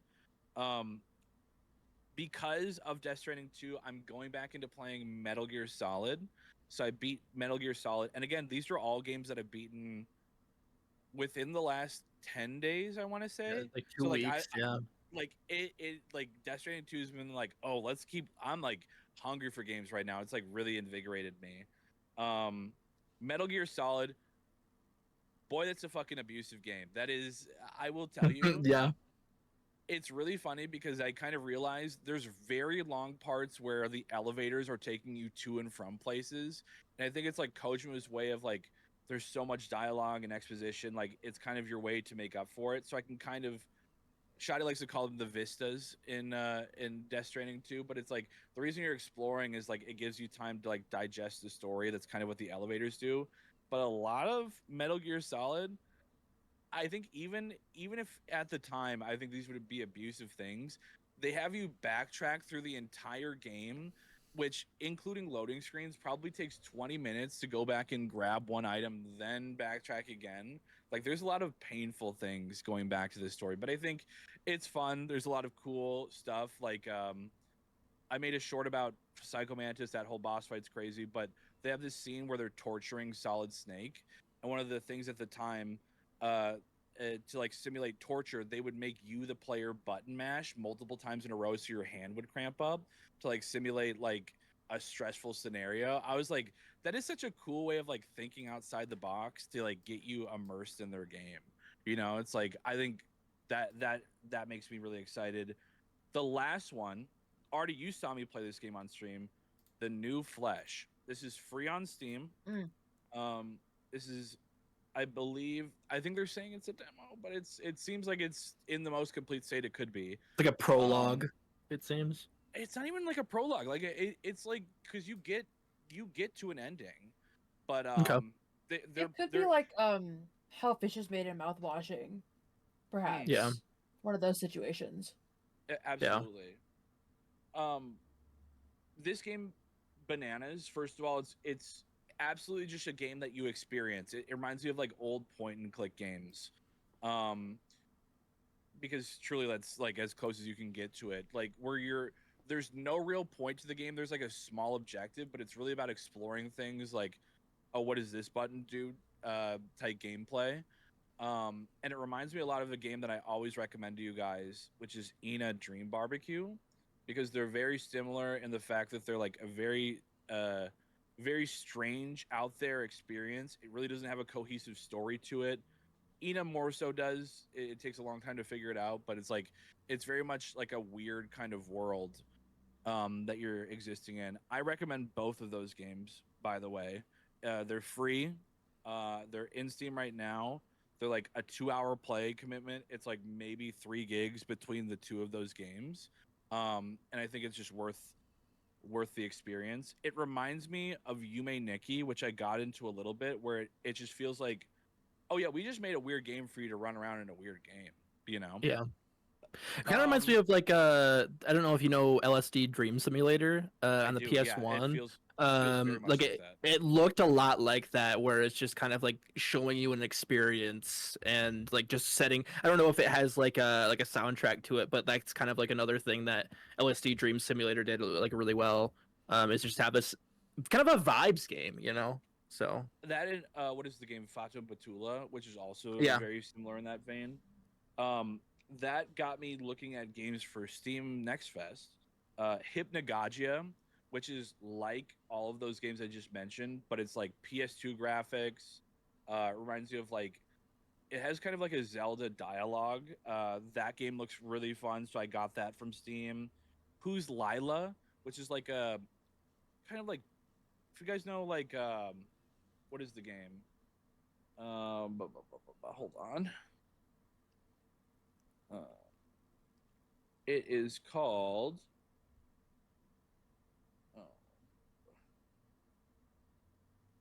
Critters for Sale. It kind of reminds me of that, where it's like data moshed textures or like weird dithering. Looks very cool. You can Critters like for Sale manipulate is this so guy's cool. face. It looks so cool. I gifted it to Crumb for his Steam wheel, and he hasn't played it yet. And I'm It's like, oh, you've got to play it. it's so fun. The game is called Who's Lila. It's a horror choose your own adventure detective game. Looks so cool. What else? Still Wakes the Deep DLC. dude, Fucking love. I I haven't played it yet. I'm a story rich horror game lover, is what I'm realizing. I love it reminds me of you know, in a certain way it almost reminds me of mouth washing, where it just feels sure. like, yes, there's gameplay elements to it, but it feels like you are interacting with a movie. It feels like in some ways. What'd you feel about you said you played the DLC? I've yet to play the DLC. I just got it. Oh, okay, got you. Yeah, that game I recommended it on like the fact of just like it is. I have not seen cosmic horror done that well in a game, especially of that budget. And not only that, but the story it weaves by the end is just so incredible. And inhuman, honestly, for a game that's about, you know, freakish, nightmarish creatures underneath the sea, you know. And it also tackles like the nightmarish creatures of the world, you know, right? So yeah, I can't recommend Still Wakes the Deep enough. That game rules. I hope it's better optimized. I hope like the patch made it better optimized. I did play it on Steam, granted, but I remember it felt like playing a picture book at a certain point in time, which didn't ruin the experience for me because I recognize this is a game made a while ago and like it's poorly optimized. But I digress. Dune Awakening, I think you guys should all play it. Survival game, really fun to play with friends. Ask Alvi if you need a recommendation on how good this fucking game is. Late in the game, if you love Dune, play Dune Awakening. I also got this game called Hyper Demon. It's extremely stimmy. It's beautiful to look at. It's like shimmering. I can't even really explain it. There's no visual like explanation I can give it to you. I have no idea what I'm doing in that game though. But that's all the games I got from Next Fest. I also got this demo that I'm going to play, I think, on stream soon called Beyond the Board, which is like a story game based on chess. So I'm excited about that. Yeah. Sorry, I know I'm like just listing off things, but I wrote them all down. Upcoming, I'm excited for Silent Hill F. I think that'll be my first one I'll play all the way through. Nervous for Snake Eater Delta for Metal Gear because I don't know.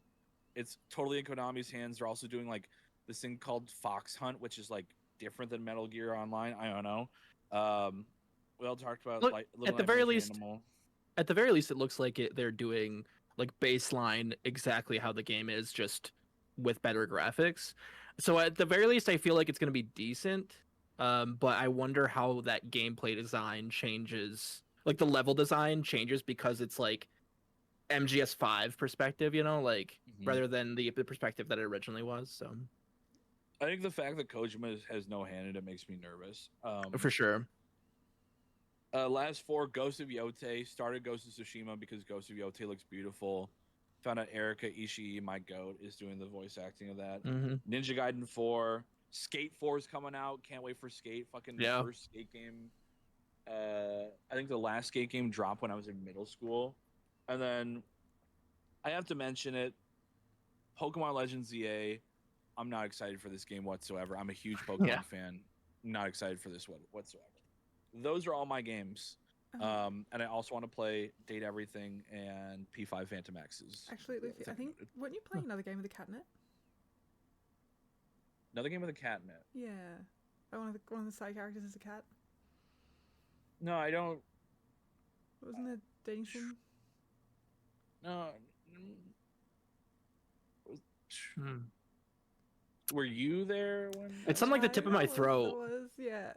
Maybe just gonna Okay. reach into Okay. What? Oh, no, it's just like right here. It was just like right here. I don't know. Oh. If only there was a mini game to stick a hand down your throat and get it out for you. DD with the whatever that game is called, abusive. First of all, abusive. To me, to everyone around you, that game, it seems like a sexy game. It is just a game that is made to make you feel as uncomfortable as possible the entire time you play it. There's not a single moment where you sit there and play that game. You're like, oh, I feel comfortable. Even us, we make crass jokes all the time. I'm sitting there clutching my pearls like I'm already in that one picture. All right, buddy, calm down. I'm like, what did you say about her lady prep? Oh my god, It's wonderful. It feels like a game that if you're playing like an anime game and then it's when your parents come in there, it's like the part. It feels like that every single time, every single second. It feels like if you ever watched a movie with your parents when you're a kid and you're like, wait, this is a PG-13 movie. Why are they having bareback sex like every other scene? It feels like, it's like Shawnee, it's a movie about horses, last game, I forgot to bring it up. The Aquatic Adventures of the Last Human. I just picked that up today. Oh. This game is a Metroidvania game from 2016. Pixel art, which if you know me, I'm not super big into pixel art. This has it reminds me of the best part of Dave the Diver, with almost blasphemous level underwater graphics, beautiful, brutal boss fights.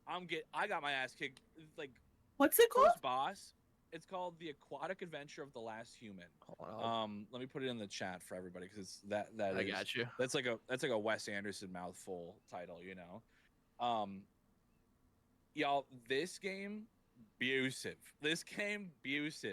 First boss I'm fighting is a fucking dune sandworm that shoots out little critters from his mouth. I was like, oh, I thought this is Dave the Diver fun little swimming game. I'm getting my ass kicked. Frame 1, that's the first boss. You're getting your ass kicked. I looked at the negative reviews because it got a 76 on Steam. The only negative reviews is from people saying this is too hard to play. Beautiful game otherwise. I'm like, okay, so this is like a 90 game, but it's just being reviewed by video game journalists. It seems like because they historically pretty bad at playing video games. All I'm gonna say. You guys should check it out. $9.99. Sure. I believe it's also made by the people that made Keep Driving. I want to say. Oh, okay, yeah. And that's where I knew it from. I think Dissy also had it on his Mm-hmm. wish list. Post Void as well. Yeah, those are all my games. Sorry, I yapped. If you guys have anything to say about those upcoming games, I'm interested to hear your thoughts. But those are my thoughts. Rabby. Okay, yeah. I haven't been playing a whole lot of new games recently. Um, but as per the assignment today, I tried two new games, two demos from Next Fest. One of them being Ritual of Ravens. Um, really cute art done by the same developers that made Sticky Business. Very nice ambiance, a really good cozy game. And it looks like it's um kind of like pumping itself up to be a Stardew like a farm sim, but like twisting that in with like witchiness and like potions and spells and stuff and cards and tarot. So I thought it was really cute. Um, I will say though that it's done one of those things where it's added a lot of interesting game mechanics into something that kind of already exists. Um, and it's like that has potential to be good, but also it risks making something that was simple a little too complicated.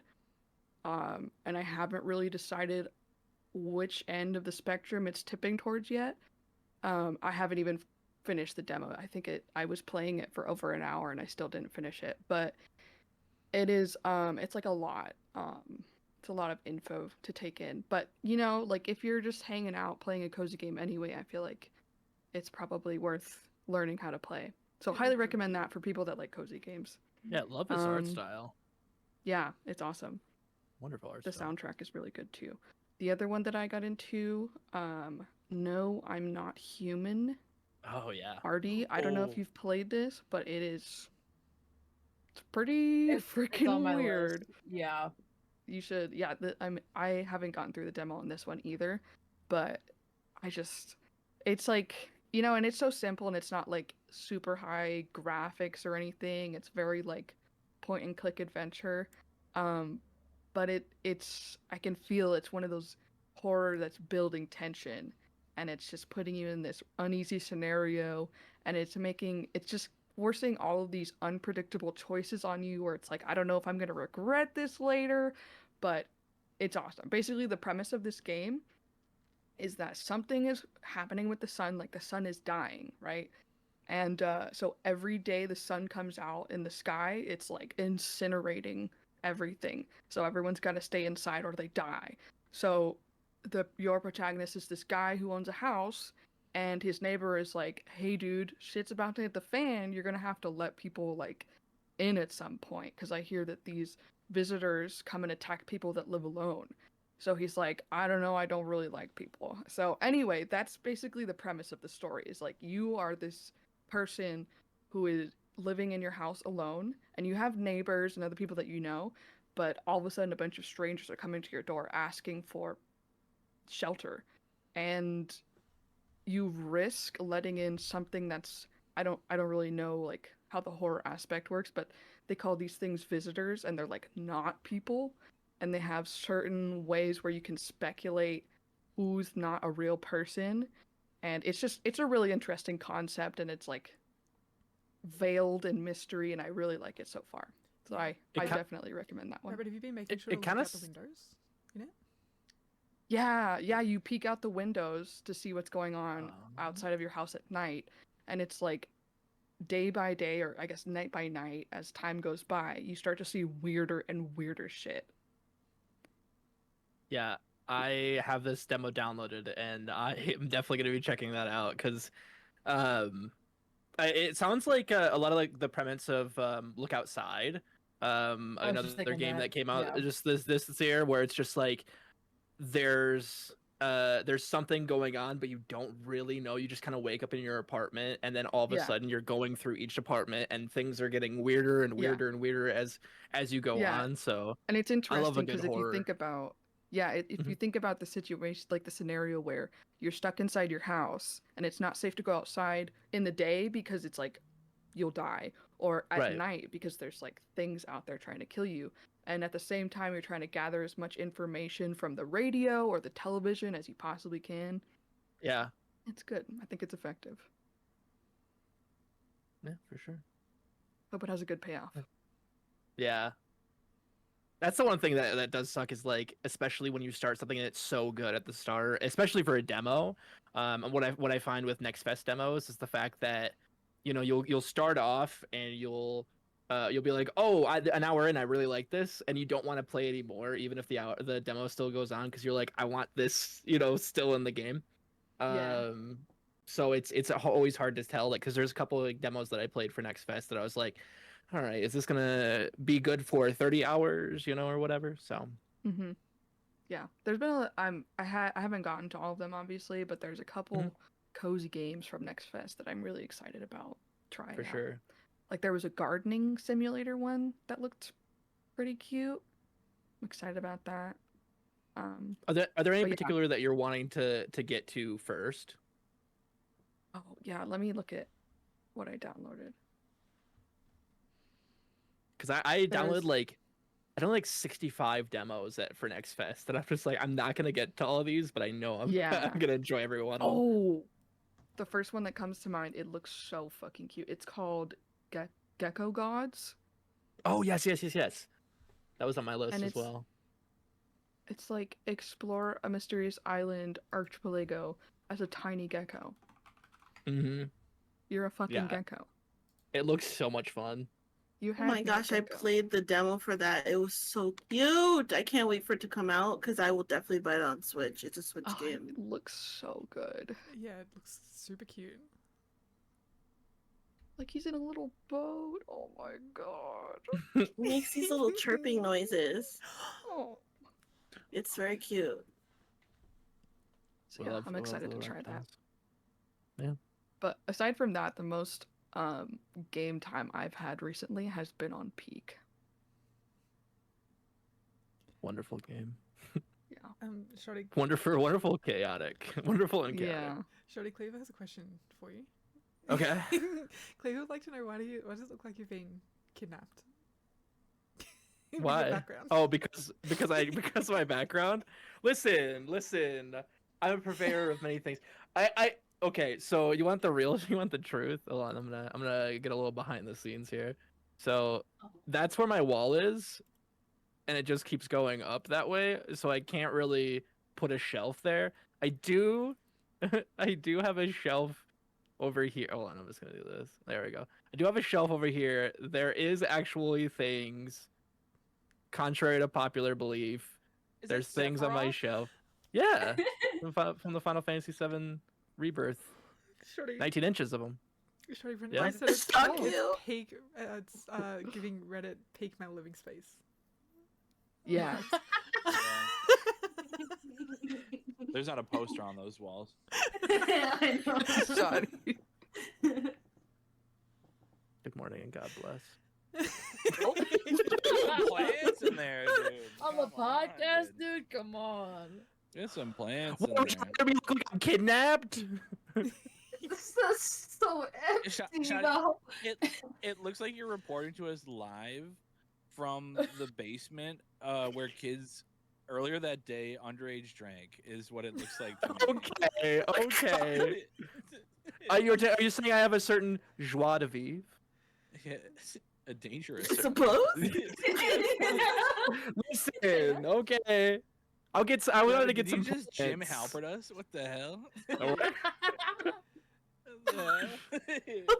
hold on. I'll do it again. I'm doing it again. Shorty, Brendan suggests a plastic garden chair. Ooh. Get like two, and then just like, hey, Yeah. let's here to crack some beers. You get a cooler too. Yeah. I swear. Actually, no. My other living space is much better. Actually, Don't show that one.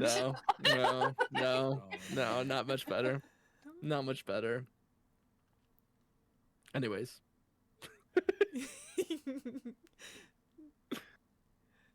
Are we ready to hear what Shorty's been playing, or? I guess. That's 4 times. Yeah, That's yeah, four yeah. Now that we've times. roasted them. Can we just quickly talk about No. Republic of Being? Wait, okay, so I missed a lot. I Wait, missed a wait, what lot. happened? You talking about what? Republic of Wait, Being what? Pakistan? Excuse know. me? Didn't even Excuse consist No, of- we don't need to. We don't need to, because that was just rude. That was just rude and out of pocket. Oh, I've Oh yeah, yeah. I've missed a good amount in the chat. Huh? Yeah, Shotty, I made the funniest joke and you didn't even react. And Oh. I was like, Shotty will love that. Were you in chat? In chat? Yes. Can I tell you? I hover thought it was over a the send professional button. podcast where we were in a kidnap studio. Kidnap studio. Yeah, it's where I take a nap. Me, kid. Oh my Jesus god. Christ. You're the one who fucking I- said it. I was hovering over the send button for that message. If you roll back the tape, you'll see me contemplating it in my head. I'm like, do I press send? Like the world needs to know this, and I hit it. Worse. You notice how his Sitting there like conscience this. didn't win. Never wins. Never. Oh, Do you even have a conscience? That's where Sean, they'll put a chapter and they'll call it the Big Pakistan conversation in the YouTube video. I'm gonna put it in the time code. Was I boring you, Luffy? No, because you'll see, they were also talking about throats. A lot of throat debacle. A lot of throat. Listen, a lot of throat They talked debacle. around all of us. Ow! Sorry. I saw Kitty come over as well. Yeah. 5, 4, 3. Yep. Yep. Yep. Wait, Shadi, what game you playing? What have you been playing? Oh boy, what have I been playing? Oh god. What haven't I been playing? So yeah, Death Stranding 2, game of the year, easy. What a journey, but holy hell, what an encapsulation. What a just like the finale hit so fucking hard, dude. The game fucking perfect, and I can't wait to go back and just 100% that shit. Get those monorails. I'm gonna get 5 stars everywhere. It's so good. Also, Coffin Board might be the best vehicle of the year. Johnny, spoilers. Yeah, I thought we said no spoilers on this podcast. Coffin Board is not a spoiler. It was in the first one. It was I think it was in the first one, was it not? No. It's not. There's Oh. no coffin. What coffin was in the first one? There's I no don't know. coffin. This don't is know. a classic I remember. gaslighting technique. I'm not gonna fall for it. Keep going. Keep going. Oh, I'm the one who's gaslighting Mr. Classic Pakistan. shoddy gaslighting. Mr. Keep going. Pakistan. Point of origin. Anyways, Death Stranding 2 is really good. Need more poop grenades though. Just gonna say that. Minus 0.0 because that game's still really good. But yeah, I can't really say what hasn't been said. What a fucking incredible game. The theming overall was incredible. I love the way that they improved every single aspect of it. The combat, the traversal, but everything. I kind of was like, oh, I wish I didn't have a car so early, but that's kind of like the nitpicky thing. It was fine. I just started The Alters because I was looking for a game after Death Stranding that kind of hit that sort of itch, and I think this is going to. I just started it last night. I'm about an hour and a half in, and it's basically a game where you're resource managing. You are stranded on this planet. You're the only survivor left of this crew, and you are trying to figure out, okay, I need these metals to keep going. I need to mine here to keep the ship alive, and it's managing the ship as well. And then you find out that you can clone people, and so you clone a sheep, and it's like, oh, okay, well, like that's whatever. But the big twist is the and it's in the it's literally in the poster for the game. Is the fact that you pull other versions of yourself from the timeline, from your own like history. So it's based on each different decision that you've made. And they each little bubble has like a section of your life where it's like your mom was going through a hard time, and she like bills were adding up, and your dad was abusive and all this stuff, and you choose, like, you can choose to stand up to your dad, and it brings in another version of you in. So, and then you want to basically like take in as many of those different versions of yourself as you can, so you can manage this ship that needs to be manned by more than one person. And then you also like kind of like, because you're bringing in versions of yourself, you're getting different perspectives. Like, oh, is mom still alive, or is this happening, or what happened? You went to college. What happened there? So you can also have like the little social aspect with each one of the versions of yourself, hence the alters. I'm not very far in it, so I can't say too much to the gameplay loop overall. But it is definitely very heavy on the management sim. And the storyline itself seems to be like it's gonna hit to a point for a lot of people, I think, especially again with it being many different versions of how you could turn out, and kind of what it's saying there too of life and the choices we make. So narratively, just really fucking cool. Also, I just want to say in that, just a little disclaimer, there was generative AI found in one of the temporary art things. Will you shut the fuck up? Will you shut the fuck up? Oh, God forbid. I'm just saying, disclaimer, there was the a generative artist. AI bit in there, temporary. It was temporary art. It got to the final game. Fucking sucks. Developers should not be doing that, like putting that through, or even using it, honestly. Fucking sucks, but it's one little piece. I'm willing to kind of like, hey, like, don't fucking do that again. But yeah, it Luffy's sucks face. because it's such a wonderful wonderful game. So yeah. Sorry, I missed the name of the game. The Alters is the name of the game. It's very good. Again, I think if you are somebody who is coming off of Death Stranding, I think this might scratch that itch, especially like with both the management sim of it and the story base, and the kind of like the really interesting thing that they do with the story. Like I said, only an hour in, so I don't really know where things go, but I can see this being damn. Yeah. It's on Game Pass too, as well. So if you have Game Pass, another one that I've been playing, just quickly, a couple that I want to say.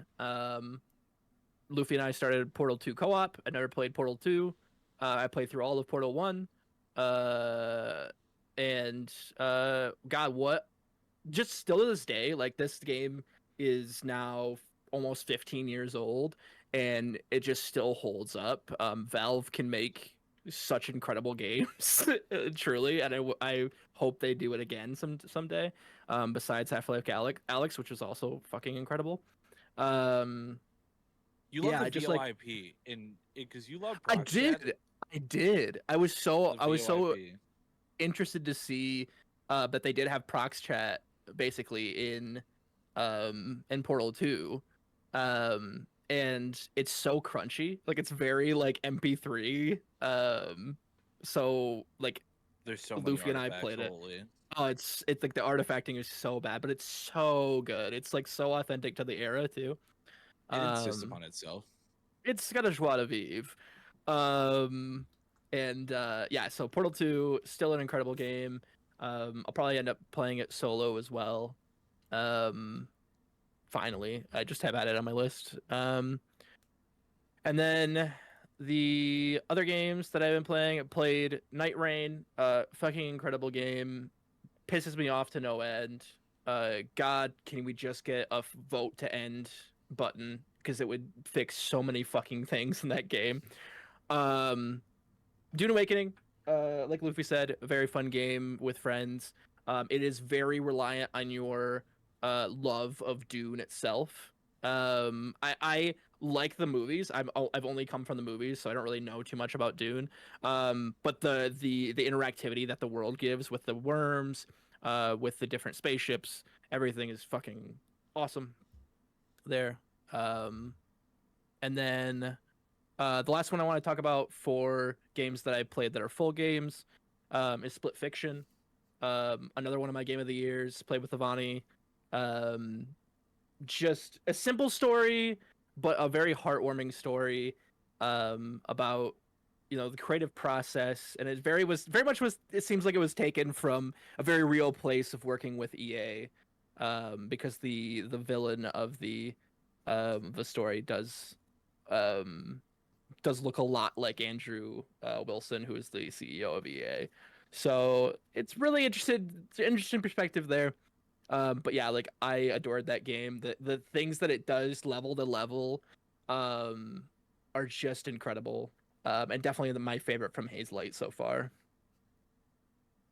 Buddy, I'm gonna kick you in the penis.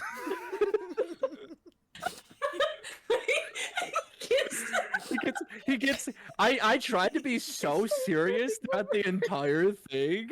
And I just see you over there. Yeah. Buddy, hey, we're gonna jingle some keys for you, buddy. We're gonna jingle some keys.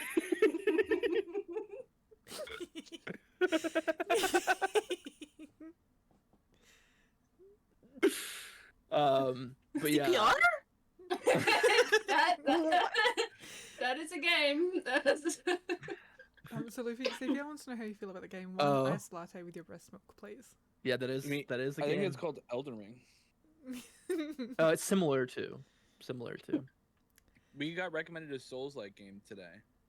What are y'all doing on Steam? You're just looking for pervert Oh, games. No, because Sean, it says. Oh, they find us. Says, this is what it said. Speaking of pervert games, because Souls-like games, because you played games tagged with Souls-like, you would like Sands of Aura, which is a very cool game. And the other game was one iced latte with your breast milk, please. Souls-like. Souls-like. Souls I'd like. I think they meant Dee Dee Dinosaur. I think that was what they meant. I mean, that might have. They should have labeled it better. Yeah. This shit says adult. Okay, I'm done looking at this. Okay, so now Sean, welcome to your new Steam algorithm. Wait, why does it say I'm looking at one friend recently wishlisted this item? Who could that be? What? Sean? I want to support the devs. I swear, buddy. I'm done looking at this because he doesn't want spoilers, dude. It only took 2 hours for a hentai game. Someone looked at a hentai game Oh god. on air. it's Souls-like. Have you guys ever heard of that? Oh, go ahead, Rabbit. I was just gonna say an actual really good pervert game is Flip Witch. You recommended that last time too. That's full on hentai. I'm just saying it's real. Like they put some animation into that thing. Don't look that up. It's not safe for work. Not even a little bit, but it's a good too game. late. Yeah. How do you spell it? How do you spell it? Flip Witch. They're just titties out. Oh, this is the one where you stick the sword in the dragon and it starts moaning. I did see this game. This is on Twitter. And of course, this you is can ask popular us on a Twitter little for a while. question. Oh, it's asking me to view unfiltered search results. So, I guess it's heinous then. Someone I know owns this. Yeah. Yeah. Listen, it was a good game. Buy. It was a good I played buy. it for the plot. Read it for the art, I swear.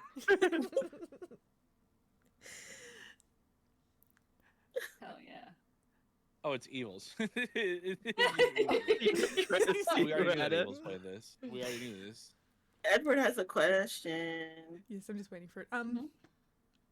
Shorty, did you have anything else to mention that you've been playing, or? I just wanted to quickly run through the SGF and Next Fest demos that I played, if I could, Of just real course. quick. So real quick, SGF, I got to go to Summer Game Fest play days, and play some games. Some games to point out. Omut. It is a boss rush game. You have 4 bullets, and you have to. Each one of these bosses has a different gimmick to them. The first one is kind of like keeping a balloon off the ground.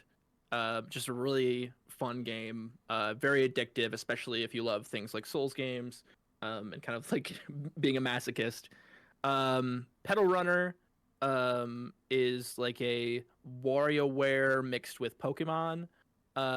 It feels like a Saturday morning cartoon, but on a deeper level, it's also talking about like taking care of your older pets. Because the pet that you have is like a generation 1 pet, and the generation 2 pets have already been out for a while, so it's like also like the little Tamagotchi thing is like a little cracked and stuff. So it's like I was talking to the devs. I'm like, this is gonna devastate me, right? I'm like, yeah, maybe a little bit. So, but just like a wonderfully fun game.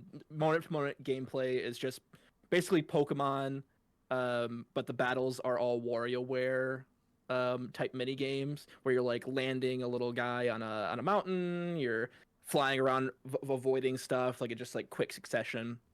But wonderful game, great art style. I hope to play it on like a handheld soon. Ambrosia Sky. All I can kind of say about this one, because I didn't play it directly. Norza, who I work for, played it, but I got to see it.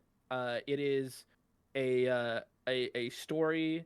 It's a queer homecoming story, where you come back to your home. It's not like a hometown because it's in space, but whatever that equivalent is. And there's a bunch of like body horror elements that are invading, and you're kind of trying to figure out what happened. Very much like Metroid Prime mixed with Power Wash Simulator. And just like I can see that the story is going to be hit really hard. Again, talking about story games. Highly recommend that. The 2 big ones at SGF that I really liked, Mixtape, which is if you liked Life is Strange or any sort of that coming of age story games, it's gonna hit it out of the park. I adored this game. I got to talk with one of the developers, the main person behind it, Johnny, and he was just like his vibes along with what I played in the game. I am certain that this is going to be one of my favorite games of the year. Just highly, highly, highly recommend it. Checking it out. And then of course, a Dying Light the Beast, which obviously like Dying Light's a pretty big franchise.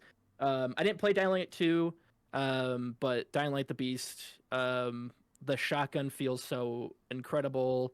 The moment to moment to gameplay feels a lot tighter than the first game of what I played. And I was not even looking forward to it in any sort of way, but just playing it, I'm like, oh, okay, this is going to be a lot of fun, especially if you can get a couple friends to play with. And of course, like I saw Capcom stuff like Onimusha and Resident Evil, I'm already excited for. Those that need any more praise, like they're going to be fucking incredible. And then my next fest demos, I played a couple of small games. The big 2 that I want to point out, Big Hops, which is a 3 platformer with a frog protagonist where you're using the tongue to like get to certain places, and it's kind of like a whip, where you can like pull things towards you and stuff like that. Just a wonderful 3 platformer. It was one of the only demos that I played to the end because I couldn't get enough of it.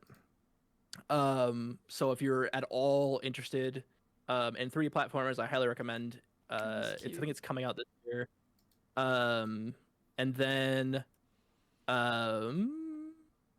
Super 10 pin. A very odd.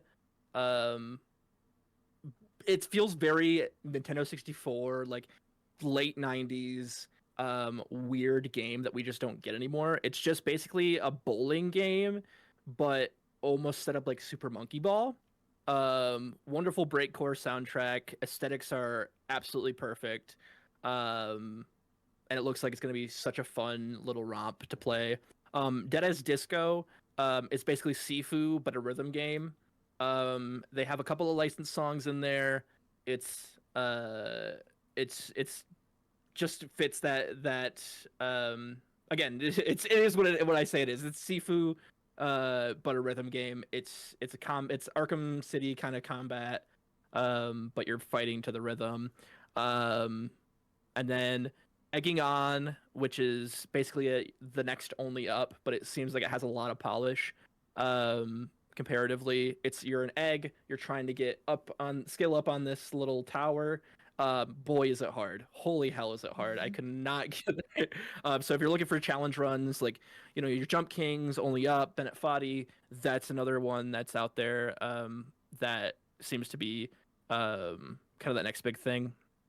Whisper Mountain Outbreak. I didn't love. It was kind of like going for a Resident Evil type game where you're going into a zombie infested base with a couple of friends. It's got some unique pixel art, and you're just trying to extract a bunch of different resources. I can see it being a fun weekend, but nothing that I'm super looking forward to. And then my last game is 1,000 Deaths, which it was a very weird art style, and I guess the only thing I could say is it's a platformer, but not almost like when you like mix Toe Jam and Earl with like the Super Mario Sunshine hidden levels, and you're making like certain choices to go different versions of the levels. um it's really funky and weird and really just brain rot. But I think a lot of people could glean a lot of things from that art style and just the little fun gameplay. But that's about all I have. So I was trying to run like really quick, but I just clicked the link Luffy sent. This looks awesome. Yeah. Are so cool. is that 1,000 Deaths? Yeah. Yeah. Yeah, it's very weird. Again, Oh, no, I love very, that. very Toe Jam and Earl. Like if Toe Jam and Earl was a platformer, this is it. Yeah. Favorite game. Yeah. So highly recommend. Yeah, there were a couple of games I picked up in the Steam sale that I wanted to chat about. So if anyone's else picked up anything that they haven't already talked about, feel free to do so.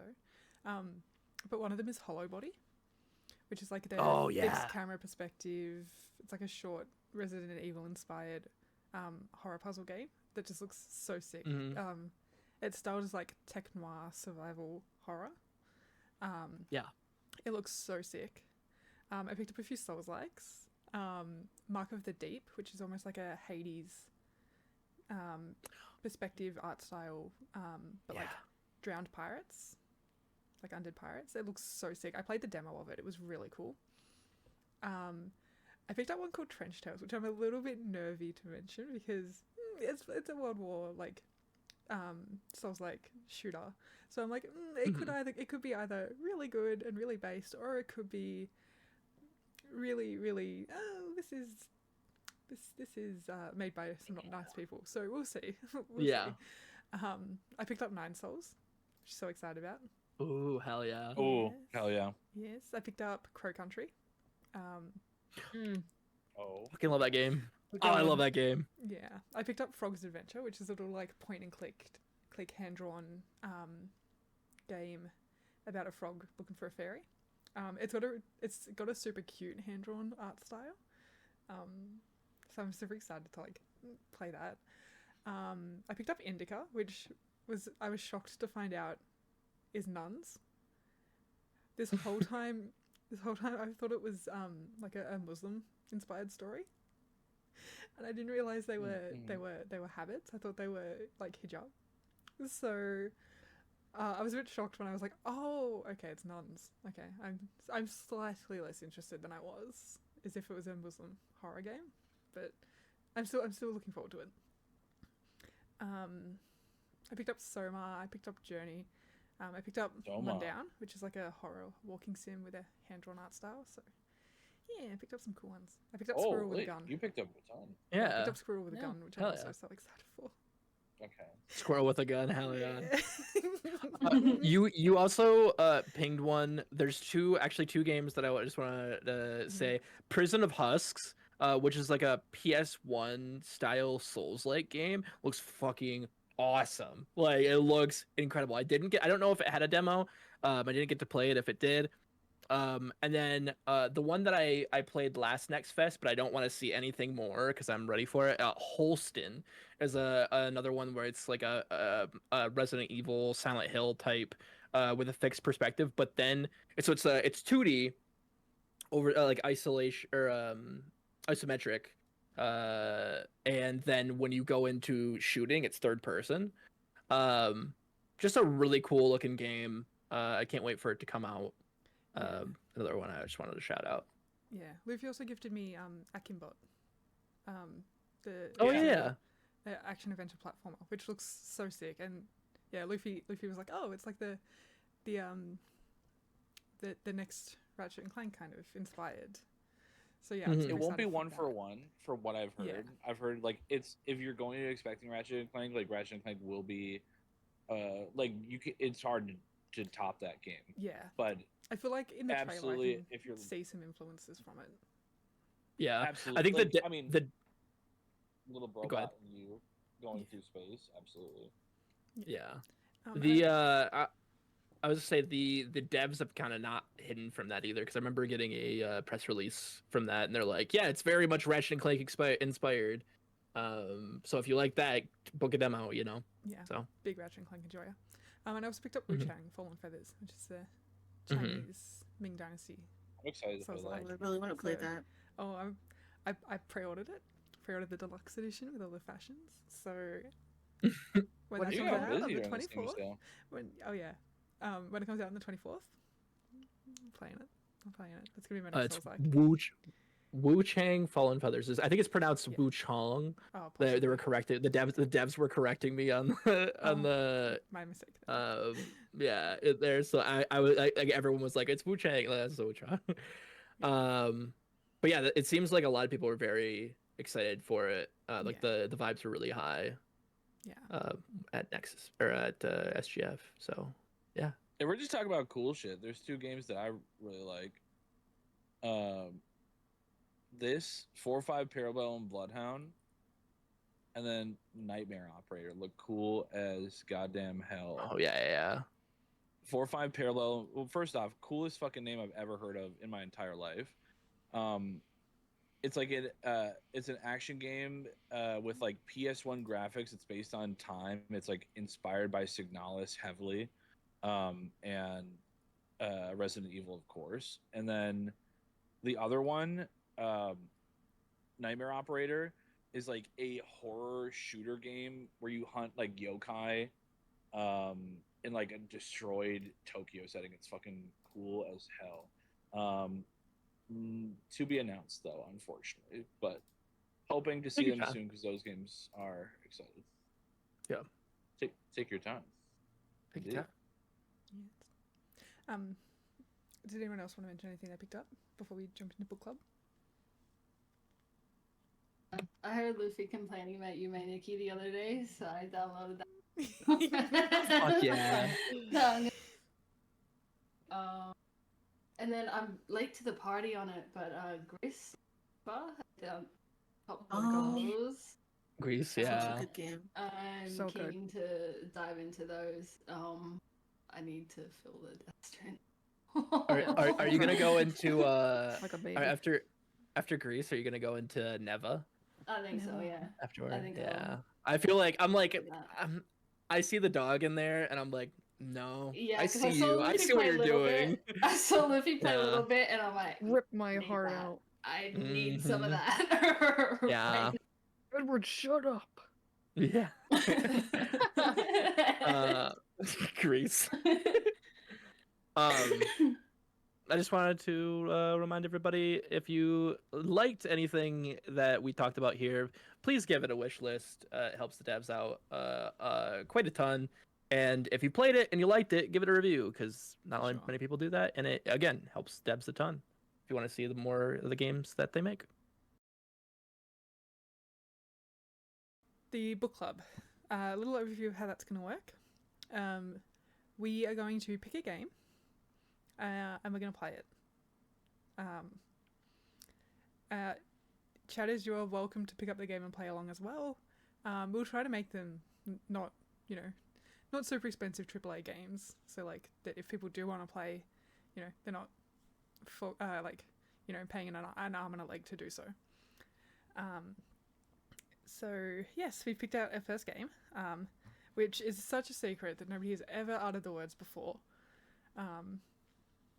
And how do you play a book? What? Morty, just have some imagination. Shut up, Morty. Your imagination, Morty. Quiet Get in with chat. it, dude. And then, so yes, we'll do that. And then there's a few questions to start with that we'll ask people, that I'll go around and ask people. And then we'll do some little check-ins.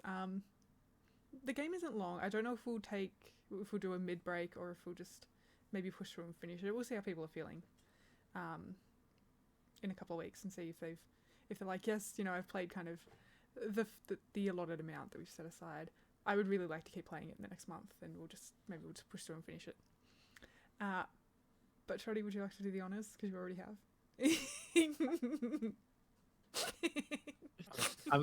I gotta be honest with you, Crows. I forgot. I fucked up. I forgot. God, you told me to say these things. I just can't. Anyways. You can't help him. He's a chronic yapper. So I just forgot. We're playing Death Stranding. Specifically, the that's second one. right. You can't play. You don't have time to play the first one first. Just straight into second. No, our first book club game is Undertale. And Whoa, shit, I yeah. can't Yeah, I believe forgot about this. Shocking news. All right. So, a few questions for people. I just dropped that.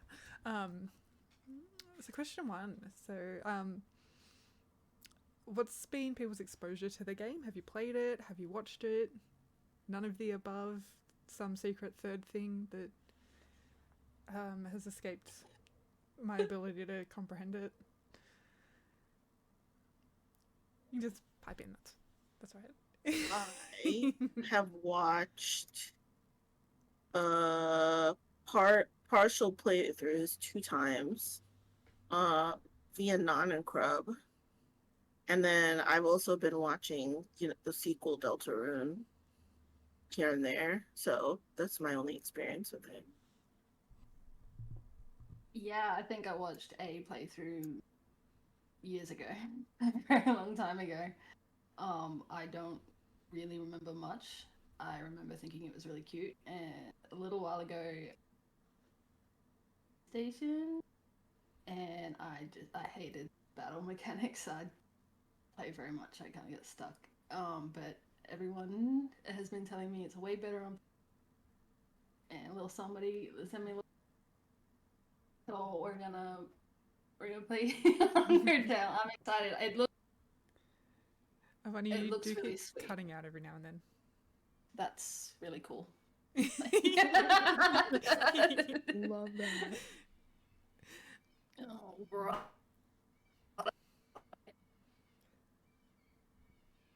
Yeah, what else? I'm just moving the mic. There we go. What do you guys know about Undertale? I know Shoddy knows something.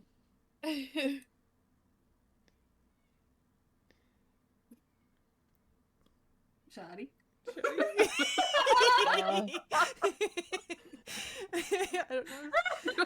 Disconnect. Why are you so quiet? I think Shadi disconnected. We lost Shoddy. You're just like, I was wondering where the yapping was. Yeah. It's quiet in here. He's Hey, just Ravi. lovingly staring at us. Oh, that is funny. I got a screenshot that this is What's your exposure to Undertale, Rabbit?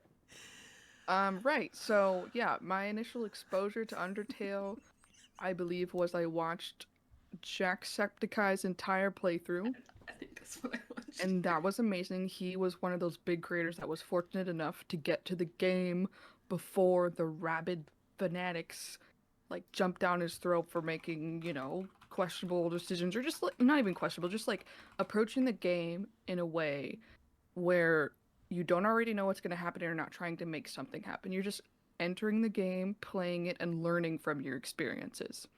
Because Undertale obviously is one of those games where you just, like it plays with save file functions in a way that honestly like digs at you a little bit, right? And that was my favorite aspect of watching that first playthrough. So I played it myself. Obviously I didn't have that first experience because my first experience was watching someone else have it. But I also there he goes. Yep. I also watched a funny contrast was I watched Markiplier's playthrough of it, and I don't think he finished it because he came around when the fanatics were like up in arms, and he approached the game in a honestly like he didn't have any preconceived notions of what to do or how to play it, but people were coming in and being like you're doing it wrong, and pissed him off enough for him to just be like fuck this, not playing the game. And as a mirror to that, almost everyone, because again, I loved the game. I played it myself and I was obsessed with it. And everyone that I asked about it was like, I'm not touching that bullshit because of all of the crap I've seen from people who are obsessed with it. So I think it's such a shame because it's like such a beautiful game is so repulsive to people that have no idea what it is, right? So that's kind of like the summary of my experience. I love Undertale, and I'm excited to hear what else you guys have to say. Lofert. Okay, so I'm not beholden to this IP at all. Like I don't have any relationship to the internet in that way back then when Undertale was popping off. Like I was aware of it because you can't really get away from Metroidvania or not Metroidvania, whatever the Megalomania. Megalomania. Thank you. You can't really get away from that song at that time. Like you'll just hear that song randomly in videos and stuff. But Yeah. I don't think I was really on the internet in that way. I make like the joke like I was out smoking weed and having sex, but I wasn't like consuming YouTube culture when I was in high school like that. I think is the main point that I usually try to stick to. And like one of the big things um is like people loving Toby Fox and loving Undertale. And I was like I could see these references, like I know who Toriel is, like I know like the songs and stuff. But to me, like a lot of this has like no like prior standing with anything that I had cared about at that time. So I think it'll be interesting. I think I'll probably have one of the more critical views of the game for sure. Um, However, I'm going to try to keep it away from like things like art and stuff like that because I think uh, I tend to not have a super um, positive may not be the right word, but I tend to not have like a super um, love for like low quality like internet aesthetic. Like I get that some people kind of love that. That's like the charm of the game and things like that. But I do know that it has like some really good dialogue to it, really cool stories, really cool like gameplay mechanics. So I'm trying to like I've avoided watching anything until now. But what I did do, because I was like, okay, I don't have like a lot of people's like context. Like a lot of people are like you guys like watch it, like a famous YouTuber, like maybe like a Markiplier or something, play it. But I don't necessarily have that benefit. Nor at this point, I think would it be smart to like go back and watch a YouTuber's playthrough because I think that would Yeah, maybe no, like not at all. influence my opinion. Exactly, right? Like, because like I think it gives me an opportunity to not like think about it for myself. I think what I've been doing actually recently is like I've started like a bunch of games that are in a similar vein to Undertale or like to clear influence or Undertale to clear influence from. So like I'm starting Earthbound, for example, which is a lot of like similar qualities to it. Because I think that way I'll be able to rate the game sheerly on its merit as a game alone, and I'll be able to I feel like it'll be like a, a fun opinion. I'm hoping what happens is because I don't have any of like all that stuff you guys told me about. I had no idea that there was like such an uproar about it. That's like this is like the first time hearing about that truly. Um, I'm hoping that because I don't have that, I'm able to enjoy the game in my own way. Um, but we'll see. Like I really don't know. Also, I think, Crows, I'm not sure if this is the next question you're going to, but I was going to talk about what route I was going to. That is the next question. So just Okay. maybe we'll get to that. Yeah, we'll get to that. Okay. Yes. Adi? Yeah, I'm excited to see. Yeah. I have a lot of experience with Undertale. I think I've played through it 3 times on my own. Not doing anything like special or just I don't know. I just wanted to look at stuff, I guess. Um, I've also had a lot of experience like watching people play it, like Mark and Jack and all of them. Um, so I know exactly what Rabbit is talking about. Especially when people were like, "Oh my gosh, you're not doing the voices right, so you're playing the game wrong." Like it's ridiculous. So Um, annoying. it is obnoxious. Yeah, absolutely. Um, I think the game is fun, having played it so many times and having as much exposure to it as I have up to this point. Like it was one of the first games I ever bought on Steam. So like, you know, it's been sitting there for a while. I've had plenty of time to digest it, and I think as it is, it's cool. It's fine. I think a lot of people are very passionate about it. And I don't get it. To be honest, like it's not a top 10 game of mine, nor will it ever be. Um, but I'm very curious to see like where everyone else goes with it, because there are so many things to do and so many things to see, and it's gonna be interesting to play as a collective. Is it one of those things where you can't see everything in one playthrough? Like we're all probably gonna have different experiences. No. I'm gonna let Crows answer. I believe so. I think there's 3 different endings and three different runs you can do, and some of them involve going out of your way to find things. So I think you'll get out of it what you put into it, if that makes sense. Yeah, I was just thinking like at the smaller the smaller character moments, in general. So Yeah. cool. All right. Shall have you played it before, or watched it? Or... I have not. Well, technically I have, but it's been like 10 minutes. So Undertale is a game that I've known about since its inception. I've bought it on multiple occasions. Only have really started it once. And then when I was streaming, I was gonna do it as a stream game because I know a lot of people love to see it happen. I'm so hearing all this. I'm so glad. I'm so glad that I did not. But yeah, like the soundtrack to that game, it's really interesting that I've never had it before where I've known literally everything about a soundtrack of a game before playing the game. And I know it so intimately, right? Like I listen to Megalovania a lot. I listen to the one that goes dun dun dun dun dun dun dun dun dun dun you know, like that song I adore. And again, it's another reason why I love Omori's soundtrack. So yeah, like I'm interested to see those moments like hit in the game and have context in the game rather than like, the weird core music that I listen to when I go to sleep, like like um so yeah, like that's basically the only exposure I've had. Um I haven't seen any playthroughs or anything. I know about certain like the culture of it, like the fan base. I didn't know they were that rampant with things.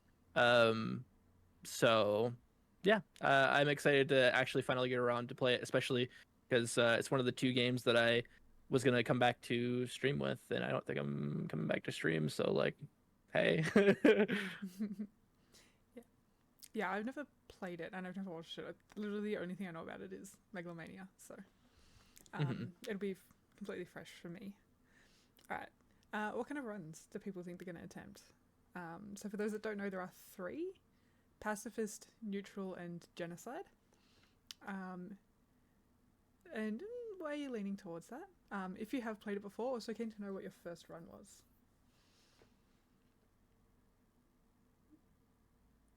So I'm thinking I'm going to rip a genocide. I'm thinking I'm going to genocide run. You can't just say that, Crow. Personally, I'm Somebody gonna clip that. rip genocide. Just kidding. Hell yeah. Say that. Okay, Why is I'm that, gonna Cozy? I'm gonna rip a genocide run, I think. Just because In the I feel game like, Undertale. yes, In the game. Yeah. Undertale, yeah. Specifying. Bonkers. I think just because I assume many people are not going to do that, so I think it'd be a nice perspective to bring genocide to the party in Undertale. Okay. In Undertale. Yeah. Okay. That is interesting. Okay. I think I'm kind of there with you though, actually. Perhaps not in the same phrasing, but perhaps same mentality. Because like most of my runs have been neutral on accident. Like I've tried to do like pacifist or the other one, and it just doesn't work. Because like there's so many things that you can miss, or like you can accidentally like kill something, and then it's like, oh, the run's over. Yep, that's it. So I am very keen on trying to get like one or the other. Yeah. Whatever it may be, I don't know, who knows, but That's kind of where I'm at. Is like I'm probably just gonna accept the fact mine's gonna end up being a neutral run. Because I don't know if I have the dedication to like lock in. There's Yeah. nothing wrong with that. Honestly, Honestly, the neutral run- at first, when we said we were, hell yeah, pass. Actually, as much as I would love to do that, like I know we're across all of us, we're gonna cover all the bases, and like I think I'll go into it, try and not kill anything, but it will happen, and if that does, that's just okay. That's it for me. Yeah, I think much like for a lot of games, especially with branching paths, like I'm playing as, for the most part, like, you're playing games like Mass Effect or Knights of the Republic, you're playing it like Pacifist Run or the Paragon Run, like where you're trying to be as best as possible. Like that's usually what the devs intend. So I'm a very much a creator's intent sort of person. So although I think Undertale is kind of meant as a the creator's intent is whatever you want, so but yeah, the true neutral I think is I what I'll end up doing, but I don't know if I'm not gonna look up any walkthroughs You're unless I'm attempting like stuck in a pacifist. part. Yeah. So Wait, so if you're not gonna look up any walkthroughs, there's a good chance you just kind of biff it though. it could be. Mhm. It could Yep. be. That's Okay. kind of how I play games, though. I want to like, especially like branching paths games, like the Altars is another one where it's just like I'm not gonna look up what I actually need, rather than like I'm like, okay, well I need this for the resources, and whatever happens, happens. Interesting. I'm probably gonna attempt pacifist. I don't think I've ever completed the game doing pacifist or genocide. I don't know if I could have the stomach to do that because, I'm slightly emotionally attached to some of the characters and stuff. But yeah, I'll be attempting pacifist, I think. Now, Um, I guess my question I just wanted to ask is, does that change just the ending, or does that change like a bunch of different things? Well, so Do we we talked know? about before Primarily the that ending, I think. Okay. it'll change your save file if you do a genocide. Yeah. Like even on Steam, you have to like go in and I believe manually like remove the files because the way it's made is if you do a genocide run the first run, um it's like permanently tarnished. Like you can't go back and do a true pacifist run because it's made the Mhm. game is made that way. Um so I think that is the interesting part about it though is like if you do go genocide like you could obviously like even a clean reinstall I think doesn't do it but you can go in and like there's a step-by-step guide on how to like delete the files if you're really like Mhm. that like gung-ho about it but I think that's kind of the cool part about it like that's kind of like the Yeah. stank that's kind of like the charm of the game is like the fact that like um it is making you it's like it's punching you in the teeth right away like make a decision are you going to be the person that kills all these people are you going to kill just when you need to are you going to do a pacifist so um I think that that's the cool part but I know it changes the ending it changes future playthroughs and it changes certain character interactions to answer your question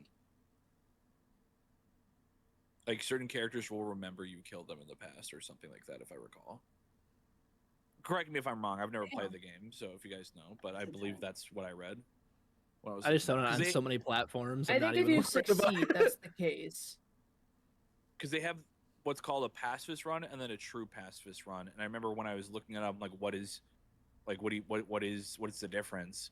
And they said if you do a genocide run, like all of your pacifist runs in the future aren't technically true Yeah. pacifist runs because the game remembers. Yeah, Yeah. the context of the first game you played actually changes the ending of the second game you play. Oh. No, can you? So you can like accidentally do a genocide run, right? Well, it wouldn't be a full Mm, genocide. It no. would be I wouldn't yeah, say it would be that, no. neutral. Okay. It would still be the neutral. Absolutely. Yeah. So you have to like, okay, I'm You have You I'm to have to killing kill either every everybody. single genocide one. run. You have to kill Yeah. every Okay. single Yeah. one. If you're gonna Okay. do one or the other, you would probably need to follow a walkthrough. Yeah. Yeah. I would assume the genocide's probably a little bit easier because I think when I was looking up the speedrun on speedrun.com, it was like, how long does it take? Like, what if someone's like a really good player at this game? How long does it take them to beat? And I think if I recall, the true pacifist run is like an hour and a half, and genocide's like an hour 10 or something like that. Like it's considerably faster because you have to do way more things. Yeah, Yeah, I very interesting. just didn't know if once you kill somebody, then you have to kill everybody else, or No. No, that's the neutral run, Nope. which is Okay. the shortest out of all of them. Is the Okay. neutral run because you can mix and match. You want to know something interesting, and I'm not sure why this would be the case. I assume there's some sort of glitch, but on speedrun.com, the fastest times for Undertale all comes from Linux. None of them come from PC. Interesting. The first 43 are all from Linux on pretty much every single category. Does it say what like Interesting. on a PC, or is that like Steam Deck? Because the Steam Deck is primarily Linux based. It doesn't. You can look it up, and I'm sure Yeah. people will say it. But oh, it does say PC. Yeah, because it has the game, Okay. the handheld thing. So I assume there's some sort of like, there's something that allows you to like either speed up game clock or something. I'm sure if we looked up a Gotcha. speed run, Yeah. I think that would be interesting too. Okay, so quick question. We're not sure how fast we want to do this, right? Because I think the game is Mhm. like in total 7 hours if you just play it natural, no speed run. Is that correct? I think it's Like about right that. around there. Yeah, Yeah. so about Feels 5 to 7. right. Ish. Yeah. And we're thinking we'll split this in two, or did we want to do it all in one go? I'm thinking we approach it as if we're splitting it in two, and we'll do a check-in and see if people are keen to keep going. Because if people are super busy, I don't want to be asking them to give up 7 hours of their time. Right. Sure. Right. So we'll do a check-in. And I had a thought. The reason I bring it up is I had a thought in the moment where I was like, maybe I tried to attempt a speed run just to see if I can explain, because it would give some sort of variance, because it's kind of fun that we're all doing like different runs, because it's like you'll be able to be like, oh yeah, when I talked to this guy, this is what happened, and we'll be able to all like congregate at the end and like be able to confirm what the differences are, because I'm not going to look up what the difference is between genocide versus pacifist, but I think wouldn't this be your speedrun first could be playthrough though? this would be the first playthrough. I think what I'll do is I'll play the game normally, but if we decide, oh, we're going to do this all in one, I may try doing a speed run once I beat the game, just to see if what the Linux does, and I can maybe explain it better at that time. Like, I think I'll play the full playthrough normally if we're doing it. If we were doing it all at once, I think I would try a speed run just to see what would happen, because I would just be interested myself to see what would happen. Well, yeah, if people think they've got the time to just rip it all at once, we can do that. If we're doing 2, I won't even try it though. Because I think that would be something if we do it all at once. It'd be like a fun challenge. I don't know. I played. This is not like a game that I'm completely unfamiliar with. I have beaten. I think they go ruins, snow level, and then after that I have no clue. I've gotten to the snow level, so I've put some time into this game before, but I have not met any of the big characters. You would know. Yeah. If I recall. Yeah. Well, yeah. What I'm doing is the true pacifist. I really want to experience the game in its full. So regardless if I decide to do a speed run later on or not is irrelevant.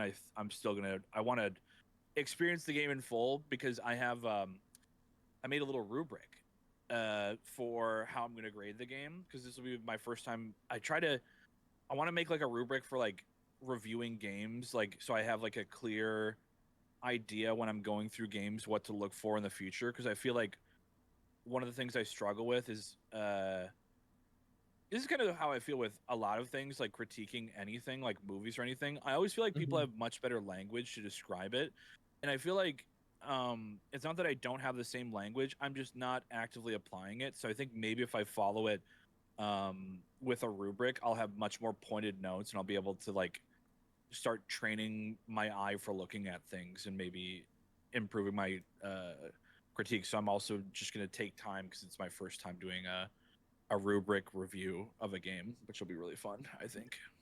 For sure. Sean, Yeah. do you know what run you want to do? Let me be muted. Yeah, I'm probably going to do whatever the most basic run is, since I've never actually played any Toby Fox anything. And this will be neutral, yes. So this will be my first experience playing it myself. And then if I like it, I might go back and play the other kind of runs, because it seems like people like replaying it.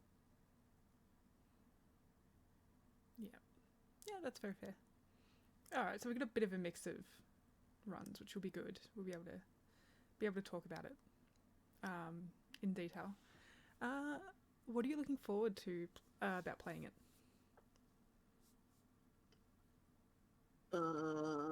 Everyone else. Basically. Yeah. Yeah, I already know what to am expect, really so. excited. Yeah. I'm really Yeah, excited to hear how we all think about it, because this will be our very first one. Doing this is like a book club. So I'm really excited to see, like, because I don't know what this is going to sound like when we go back and review a game. Like right now, we're kind of just talking about all the games we like, pretty straightforward. But when we get into the like nitty gritty, it'll be like our first real one. And I told Crow, I literally started playing this game because I misread the text, and I was like, I want to play this game so bad. I'm so excited to have our first session talking about it. It's gonna be so fun. We're going to be agree. fighting, most I feel. Yeah. Yeah. Oh yeah. Shoddy and Luffy are going to get into an argument about something really little about the game. We got into an argument Bro. here. Yeah, I see that exactly. happening. That's Bro, just that's just are our you relationship. serious? Like, Yeah. are you for real? Are you? Yeah, there's gonna be a lot of arguing. I look forward to it. Yeah. Yeah, I I wonder how am strong. very Sorry. Go ahead. I am very mildly excited for everyone who's having a brand new experience with the game, like Yeah. fresh start. Yep. Yep. Even though you have like a little bit of crumbs of context. Yeah, I'm so excited to to watch with what you guys do and see how you guys feel about it. With I'm no so excited expectations. from a perspective of like musically of like getting the aesthetics too is gonna be. Yeah. I know what the vibe is, so I'm interested to see like what the story like finally delve in the story. Yeah, this is gonna be like when I brought Final Fantasy 15 but didn't have a PlayStation 4, and so I spent like 6 months listening to the soundtrack before I bought a PlayStation 4, and then seeing how the soundtrack actually, like what I had imagined, like the different soundtracks where they fell in, and you know what the emotions were, and seeing how they actually married across into the game. It's gonna be the same kind of, I think, the same kind of feelings for like, oh, okay, this song has always invoked like feelings of sadness in me, but actually it's like a peaceful song. Interesting, you know? So it's yeah. I do recommend doing that if like there's a game that you're like, I can't quite play this yet, but the soundtrack is really good. Just sitting with Yeah. it and letting yourself experience that first and then doing it, because it It's is a good really idea. I don't interesting think how I've it, ever done that. yeah, it's interesting how it Yeah. really like affects the way that you experience the game. Interesting. Interesting. Yeah, I'd be sitting there and I'm like, oh my gosh, wait, this song feels like Just it could be like a battle theme, but maybe it's not. What if it's not, you know? Mm-hmm. And he's like, Pretty much. There it is. There it is. So Yeah, like that's kind of the interesting like storytelling that a soundtrack does. That it's just so cool to come at like I've particularly I'm like so interested in going into it with this fact, because it's like I don't know the context of some of my favorite songs in that whole thing, so it's like it could be literally the saddest moment of all time, and then I'm just like, all right, well now it's fucking ruined for me, god damn it, you know. So yeah. Anyone else got anything they're looking forward to? I just know it's a really beautiful story. I'm excited. Mhm. Like, and I've never played a game, I think, like that's set up like this. Kids are getting in trouble behind me. That's the holidays, right? I know it's a beautiful story. Yeah, like I said, I never played the format. I'm excited for that. I've never was for me, but I think the lure of it get me interested. I'm looking forward to it. We'll see. Rise first. I don't remember it being like too sad or upsetting, and I could be. But I just know it's beautiful. And I'm looking forward to that. It's gonna take me a bit to get over the battle mechanic, just for whatever reason. yeah. But we'll see, and I can't wait to reconvene. It's going out part, Yeah, for sure. I also, the other reason that I'm excited for it is the fact that I have a Switch 2 and I only really have Mario Kart. So another reason, now I get to play Deltarune. I get to play Deltarune finally, you know? So. Oh my gosh, Undertale on the Switch would be fun, wouldn't it? Yeah. Mm-hmm. We'll go good on the Switch. And it goes on honestly. sale like Yeah, I know. so frequently. It's on sale right now. It's like $2. Wait, Oh, is it really? Hell Yeah. yeah. Hold on, I'm looking to see what it's costing right now. All right, and there is just one more question for people. Mhm. Would you have played this or played it again without it being a book club choice? Why or why not? No. I don't think so. No, screw that game. I just think like I've had my time with the game. You know, I've seen what I want to see, and I feel like I've had enough time to sit with it that I don't need to go back to it. You know, like I'm 15 hours deep into Undertale, and it's like, okay, you know, like I know what to expect. I know what's gonna happen. I know all these people. I've seen all these things. Why should I play it again? Hmm. Kind of thing. I mean, I guess like the different run options is a good goal, I guess, but I probably would not have picked it back up if not for this. Yeah, that does surprise me a bit, given you are such an achievement hunter in games. Yeah, just I don't know. I don't feel like as attached to it, I guess, to spend the time and just be like, okay, I have to finish this. And this was also like before I even cared about achievements. Yeah. And there's also not achievements for it, so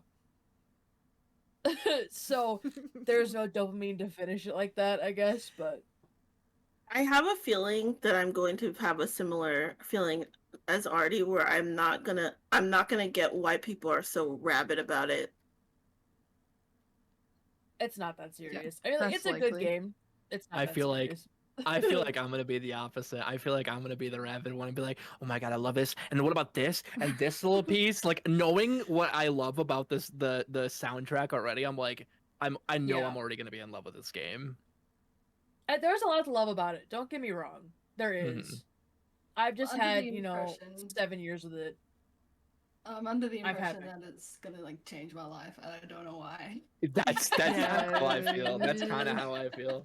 That's why I've saved it for so long. Is that It and could, yeah. Outer Wilds that's are such the, a are the bad See, two it might not. games. Maybe it'll let me down. Garner your expectations, people. Like it's a Yeah. great game, but there's a lot of Okay. hype. There's a lot of history of I've hype. just heard so much, and I just remember loving the walkthrough that I watched so long ago. I'm interested to go through my first Toby Fox game. Like truly, Mhm. Yeah. like everything It's an I've heard from experience. that. Yeah. Definitely. The thing I Um, always tell people who have heard a lot about the hype and stuff but have never gotten into it because of the fan base, I usually tell them just approach it like a game that you discovered on Steam that is like unknown and have zero expectations going into it.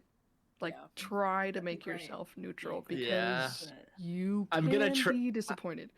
I'm gonna try, Yeah. but I don't know. It's just like I mean, it's out for a decade at this point, so it's like there's Yeah. the decade of hype that just like is in my brain. And I Right. think, Yeah. it's kind of one of those things where it's almost impossible not to disappoint as well.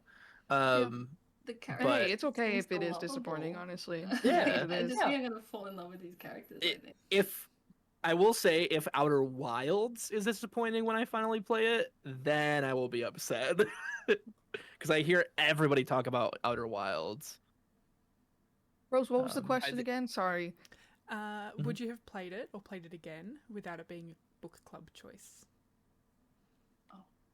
For my answer, I'd say I probably would, but that's it's like for me, it's like a core nostalgic memory for me now. So I feel like I could get a lot out of that other people maybe wouldn't.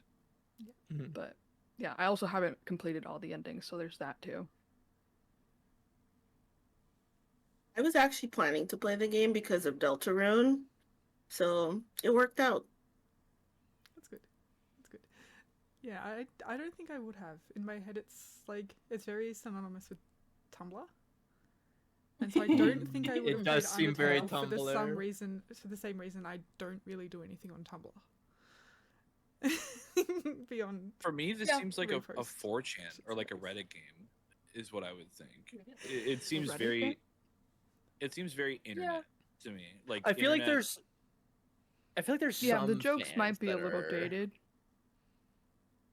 Yeah, I don't I mean, I feel like yeah. I think I have I don't two think of thoughts anything on this. offhand. I think I don't think I would have gone back to it because I started the game a while ago on Switch, and I've had it in my library for forever, and I'm like, something about it just didn't gel enough with me, or it's just one of those things where everybody that owns the Switch has this, where you get really into your Switch for a while and you put down your Switch, for like months, then you come back to your Switch, and then, like it could have been one of those things. My other thought is I'm hoping if I don't like the game, my goal for this next book club is to find out why people love the game. Like be able to like quantifiably say this is I can see why this is why people love the game, even if I don't like it. Mhm. That way I feel like I can have more of an empathetic understanding for people that have this title on their like wish list. And I hope I understand more things in culture. I start getting the what is the effect where you hear of something and you start seeing it everywhere. I hope that's what happens, where I start noticing a bunch of like Undertale references, like, oh, that's where that's from. I'm hoping I Yeah. get a lot of those moments, because I know like uh the characters and things like that, but I don't really know like references. So it'd be really interesting knowing like internet lore, but not knowing where it came from, and then having it like lightning bolt in my head, like, oh, this is from Undertale. This is where we got this from. So I'm excited for that. No, I would never play this though. I don't think I would ever play it again. I think I would have played 1,000 other games before I play this game. I'm excited to play it though. I'm kind of with you on like the culture thing. There's one quote I just see everywhere, and I assume it's from the game. It's like, at the end of it all, or after it all, it's still you. And It's still like, you, for whatever yeah. reason, I'm like, Yep. like, oh, what happened? And I That's just see it everywhere. yeah. It shook something in me, and I'm like, I want to know if we're feeling this way. After That's this the little kind of journey. stuff for sure Yeah. that has captured my heart, is just like, and why I think it's gonna be something to me, because of the profanity, like the profanity, the profoundness, profane There's a bit of- nature. I need the I mean, that's true. There's profanity. profanity. I need the profanity. I love the way that Shadi's going into this, because Shadi's like, I'm going into it like I want to fall in love with the game. Like literally, it's Yeah. just bursting at the seams to He's like, my to fall in heart love is with it. open. Like Mhm. like I hear you guys saying that I should temper my expectations, but I'm gonna. Yeah, Yeah. truly. Like, it's just like every aspect that I've come into contact with it makes me adore it, and I've never like truly played the game. You know what I mean? Like, it's the Earthbound is another one where it's just like every aspect of Oh. Earthbound makes me want to adore that game, and I've never really gave it a full shot. And I know I'll probably love it, you know? That would be a really fun follow up to this game, because I think Yeah. Earthbound in a lot of ways is very similar. And I mean, I don't think I would Earthbound was Toby Fox's main inspiration. absolutely, like it seems to me like I've never played either of those games. I'm like, oh, this is like, if I was separating Skittles by different colors on the table, they would be in the same group together. You know what I'm saying? Like For sure. they have the certain stank. Eloquently put. Skittle steak. Sure. Skittle They got a stank. certain stank. Like certain stank to vive. Certain stank of the day. Well, that's all the questions that I had. Is it doing good? I do have one question for y'all. Mhm. How are you guys gonna like review the game? Are you gonna take active Oh, yeah. notes, or are you just gonna be like, whatever, I'll play the game, I'll just, if we come up with a topic, I'll say it? How are you guys gonna I'm trying out a new method of like actively writing down notes, like my reactions in real time. That's So a I'm good curious idea. how you guys go about it. Yes. Do you have your rubric that you set up? Yeah, I was do gonna have my ask. rubric. Maybe you could share I that. also- And we all kind of. I also started the game, but I got to like the first boss, because Crow's like, no, like don't stop playing the game. I'm like, oh fuck. and I'm like, wow, I knew I'd enter a bullet hell, but I left without getting a scratch. Hitless run? I'm just being cheeky with it, dude, with my little notes, dude. I'm I feel like the hitless cheeky run? notes Maybe I'm the would goat, be- dude. Yeah, I feel like the cheeky notes and the reactive notes are what I'm gonna be doing for sure. Absolutely. I'll put the rubric in Being VGC journaling. once I Yeah. get it all together. Yeah. Obviously you could pick and choose if you want to use it at all. Yeah. I It'd put It'd some honestly be dis- wonderful. Yeah, I put some discussion questions as well in the VJC, so you kind of know what I'm gonna ask you all next time we discuss it, just to help guide your thoughts and any notes you do take. But I'm keeping it simple. I'm just gonna write down the things that I like, the things that I wish were different, things that made me emotional, or like elicited some kind of Yeah. That's a good emotional one. reaction from me. Not just sadness, but also, you know, oh, I really love Yeah, this. like This really hype. made me happy, or, you know, oh, this made me laugh. Like, and then just any like theories or little observations that I make as I'm playing. I would love to see y'all's rubrics. I would love to just see how we compare the way we break down games at the end. It'd be very cool. He makes it It's good. Of course, notes. Artie's a note taker on a notebook.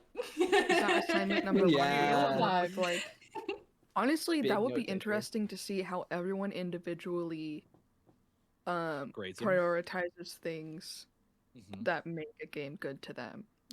Truly, I think that says more Yeah. about us than anything, and that would be very cool going forward with other games because I think that'll make the book club like you'll be like, okay, so this person loves these type of things. Yep. I really resonate with this thing later on. I think it'll just sure. it's like Forming the blade critic. sharpening blade. you Yeah, know? forming the critic mentality, and also like there are people, like you said, people can really sympathize. Like, oh, well, I like this person's take on things, so I'll probably like this game. Yeah, and that's Yeah. kind of I why I'm think keeping one- a physical notebook to see how not only like my own opinions form, but even just the way that I categorize like my opinions and see how I progress as we do more of it. Because at the moment Are it's we very all- simple. It's just the four. Yeah, but that's such a nice. Mine's not here. Are we all I'm- physical? Is mine here? Yeah, I'm- I'll do this. Are we all physical? What the heck? No, I'm a He's Google. I I'm don't just a know where Google mine Doc. is. I gotta take out I my don't know. phone and just write it down real quick. Mine's not here. But I have my CookerCast one somewhere. I lost it. Also, I have generationally terrible handwriting, so My little drawings. I can you know. fix you. It's blurry. Oh, you can't use mine. Yeah, you know, hell yeah. I'm feeling like I need a prettier notebook. This was a gift. That's such That's a nice. I nice. am muted. notebook. Thank you, Tank. Is that beautiful? I actually, you know what? I just ordered like a Nick Cave like empty notebook with Aw. like some of his artwork on it. That's so Hell cool. yeah. The way I didn't even click the change background button. That's so funny. Oh. So you know your posters. Oh, cute. Hell yeah. Cute. Once you're getting back into drawing, I love to see it. You're I trying put to- that on my gotta- refrigerator. Luffy, the way I'm expecting to see little annotated drawings in your notes. Oh my gosh, actually, that's what I'm gonna do. I'm gonna go through Yeah. those. I love seeing artists do that. The illustrated notes. Hell yeah. I see people do that with Elden Ring. You guys see that where like you'll have the. Is that chair in the background? That No. freaking chair walking back there. Oh, you know where chair is? On the In my lap. lap. Your space. Well, that's a clip. That's a clip. That's clip. Oh my Rabbit, I god, like your little drawings. face. I love the colors on yours. Yeah, might be such a drawer. Yeah, I've been experimenting with alcohol markers. They're a lot of fun. All right. Any other book club comments from anyone? Any other questions? We I'm should good. have one question at the very end of this. Will you play Deltarune? All right. I'm excited to see if that's a question that gets answered. I know Artie and Rabbit probably have feelings on it already, but it'd be interesting to see how we all think. Yeah. Okay. Oh, I love this skull at the Yeah. bottom. It's cute. Oh, I this love girl the is, skull at the like, bottom so So much. cute. Yeah, it looks very kind of Hollow Knight esque. Yeah. Yeah, kind of. All right. I guess timing. At the moment, I've kind of got it scheduled so that Video Game Club will be fortnightly, every 2 weeks, if you fortnightly. Mhm. So Fantastic. that would mean that the next one is on the 28th of July. So, and my original planning was that we would do the book club every other VGC meeting. So that's essentially a monthly book club. This would mean if we split Undertale in two that it would be over 2 months, essentially. We could just change it and do a little book club check-in every fortnight. And so that then we'd I would love that. be able to finish it Yeah. in the month. A little check-in, so they don't have to all have to be 4 hours. Yeah. Well, theoretically they won't be because Wow. we're not talking about months of games. We're talking about Yeah, that's this is right. just what I played over the past couple of weeks. God So- forbid you spend time with the people you care about. No, Then, hello, listen, Yeah. I'm just saying, if we're doing it fortnightly, we don't need 4 hours. every Sean, get the barf morning. bag. We got to peek. We need more hours. Ivana needs more. Get the bar. Do y'all want to play Peak? I'm joking. Yeah. Well, Loki, this is the funny thing. All the shit I talked about Peak, I would still play Peak right now. That's I know. It's a such good fun game. gameplay loop. It's such It's a fun really gameplay fun. loop. Oh. I hope they can. I truly, with that, I hope they consult more accessibility people. Yeah. Get You some say accessibility assault? consultant. Yeah. I said Something assault. assault. Assault? Oh, What did you get? Yeah. What did you get assault out of that one? Listen, I don't know you, buddy. Okay, I haven't. A little close. Okay, For all I know, you had your penis out all. at You're TwitchCon. pretending. You're pretending that you're a saint because you're in Katamari Damacy. I don't think so, buddy. Cows with it. Social proof. Social network. Social Okay, proof. well, I guess that's our first VGC. So she- Dude. Yeah. Rose, thank you Yay. for putting this on. We Yeah. It'll be so much This is so much fun. Thank you. If you guys want a game, I'm around. I'm free. Oh, okay. Let's fucking big lobby right now. Sean, get the There bar it bag. is. Sean, get the bar bag. 3D goggles. Put it I know at that it is 3D getting late for you, 3% so tint. if you Sean! in your piss in your what? This is my what? Piss in your. Why? Maybe in Piss your I like the belly. in why in your- dot. Yeah. Piss in your. Yes. Yeah.